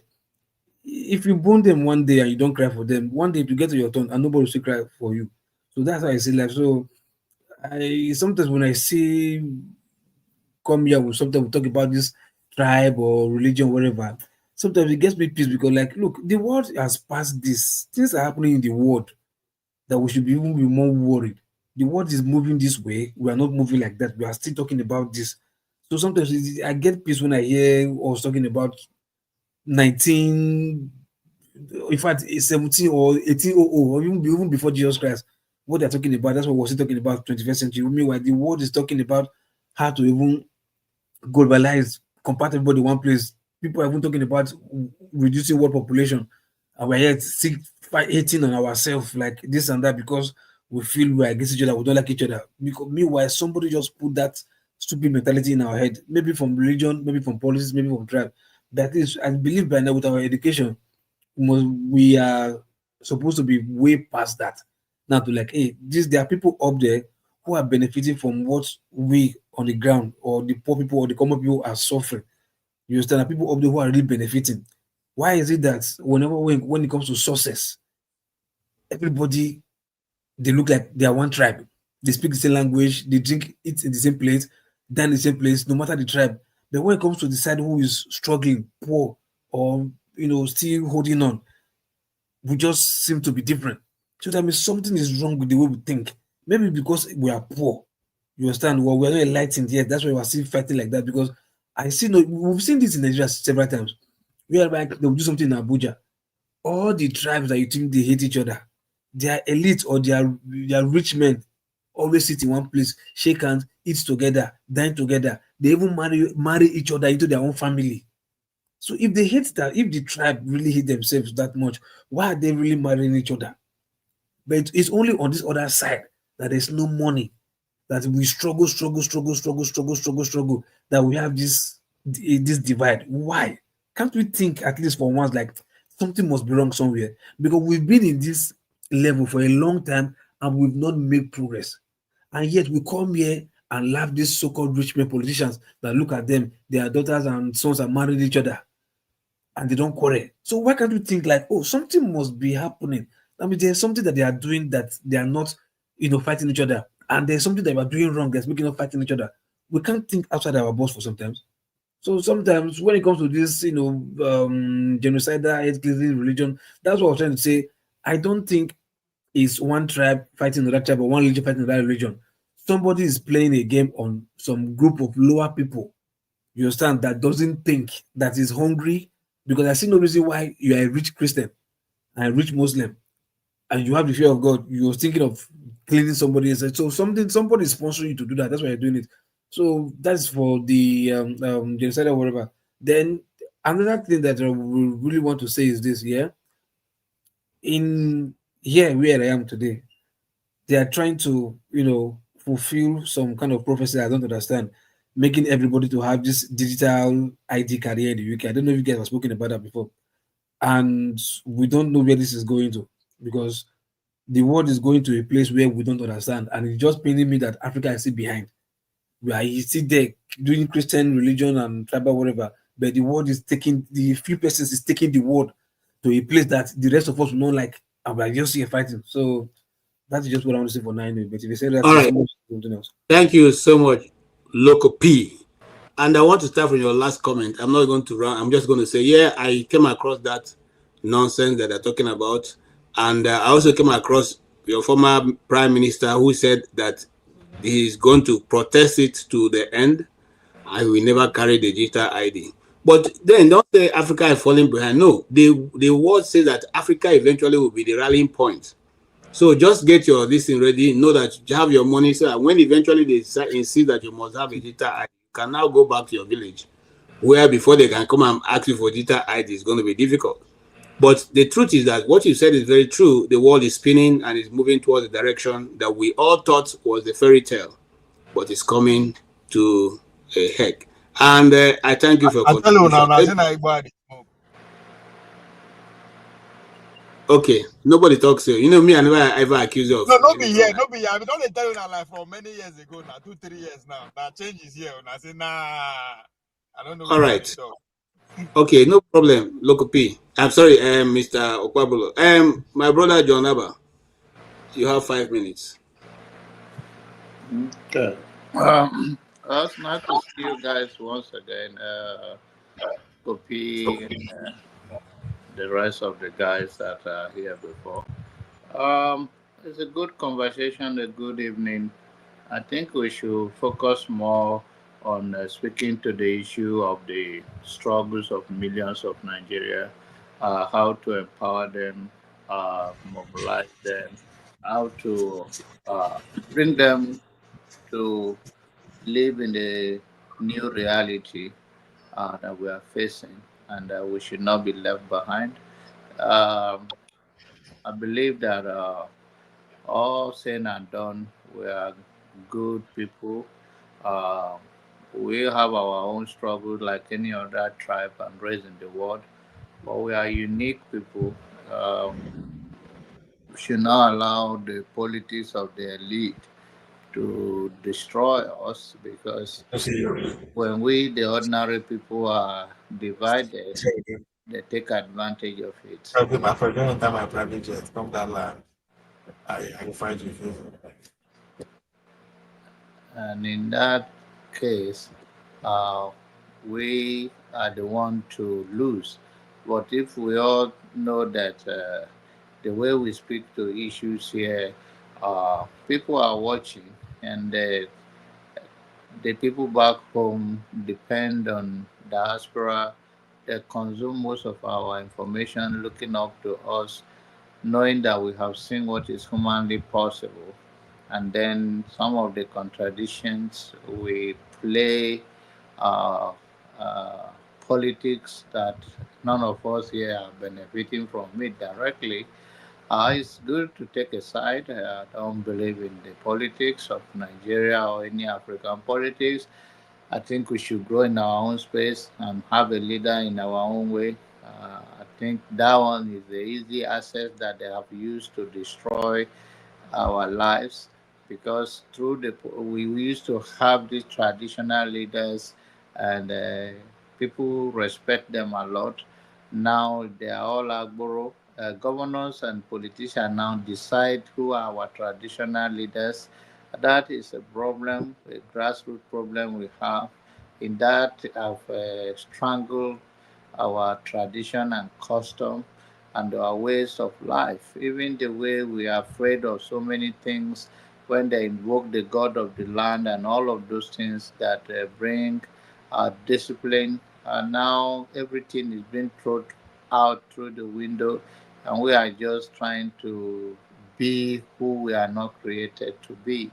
But I can also understand who hold dearly to their cultures and values and their ethnicity. There is nothing wrong with that. That is who you are. There's nothing wrong with you standing for your people, but not in uh, uh, the fact that you stand for them does not mean the other should be used as a casualty. We are all human beings. Every human being deserves to live and to live to their God given potential. So I hope our conversation here will continue to inspire them in Africa and around the world that black people were intelligent, and those that interfere with our political or come through our political elite to destroy us. The only thing we can say to them, we pray one day that the African youth can rise up and overcome this gigantic enemy that claim to be friend. Thank you.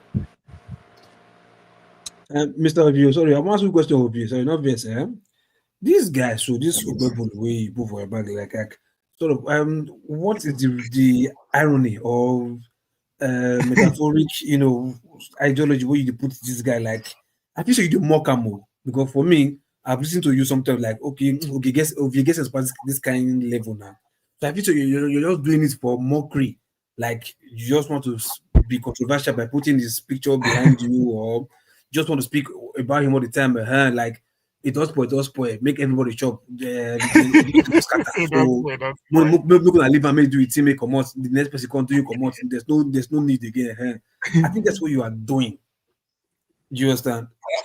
Okay, I will respond to that. Is it my time to speak now? So that I will just no, not your time, Sha. I know how you go. Make like KJ I ask KJ so that we just okay. No, we have all rounded. I give you 5 minutes you spoke, and then the program has come to an end. Oh, okay. Let me just really?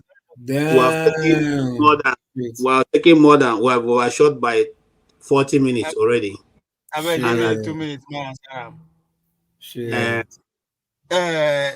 I like that question, the way you phrase them, Local P. No, I am serious. I'm supporting him. But if you are saying why or what's the ideology, is to say into to the educated ones. Okay. But listen, Mr. Ikheloa said, "Man, if I know they my private jet, to say if I my private jet, if I don't fly come the island, don't fight you. You know why? Let me ask you this question: your presidential candidate now will be, based on your interest. How much will it take, or what will it take to make you vote against him, Mr. Ike? I don't know if KJ give me opportunity to. No, just short. How much? No, you see, Mr. Pablo, we have discussed your issue and your goal. Don't come and bring another topic. No, I'm not holding on. I'm not holding on. I'm not holding on. Ike is not going to vote. Ike is not going to change his mind. He's standing for being obedient. He's not going to change it. That's probability, and that's what you guys did yesterday. I don't want to go to KJ. All right, having said that, we are closing right away. We first come and I stated the head. At least give us that small. Listen, even me now, I did here since I have been sitting. Hold on. Okay. I said that then. I asked that to say, I don't understand why people would they say I should vote against my interest, right? I'm a person where be say once I see a leader, I look for what do I have in common with this person. right? Donald Trump, for instance, if to say I'm in position to vote, I go vote for that. You know why? They say the guy, they lie.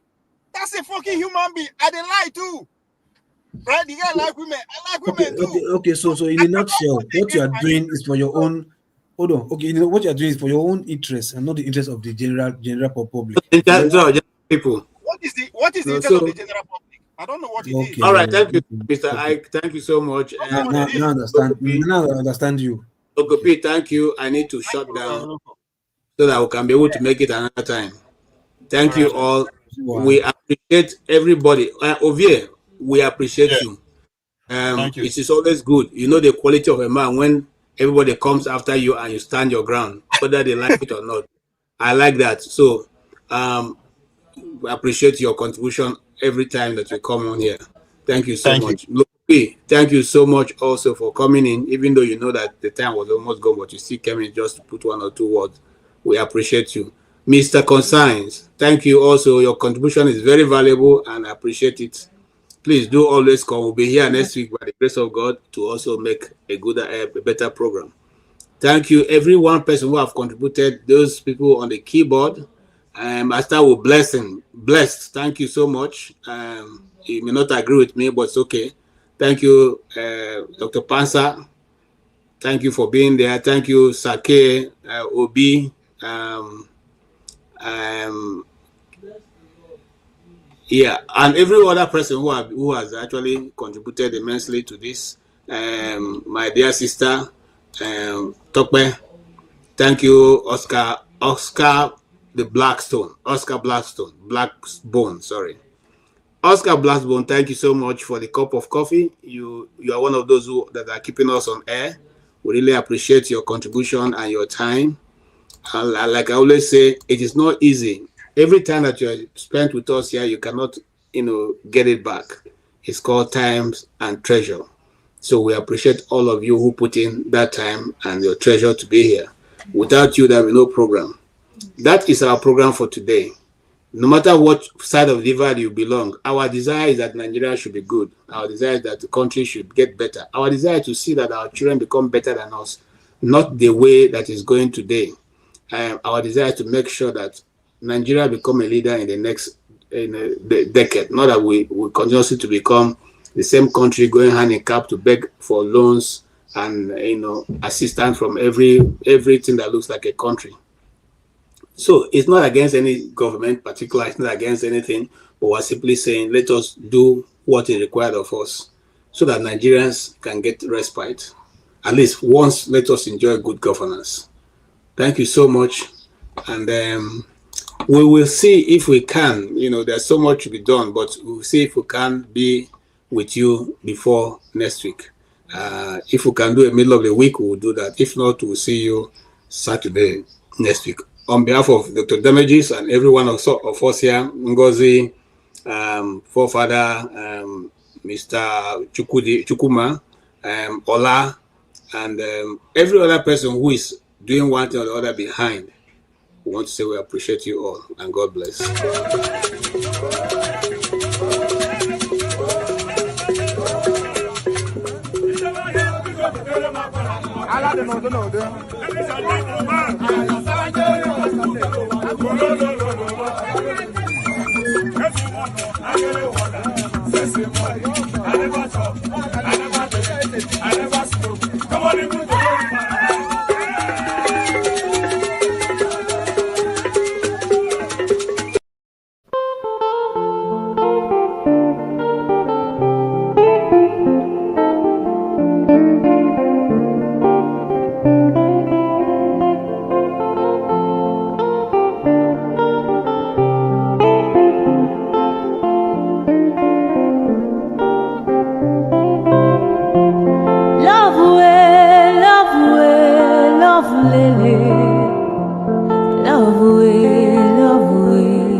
I am adore lele,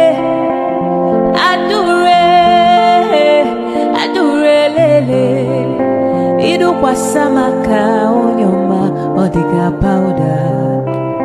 Idu kwasamupu onyoma odika fomu.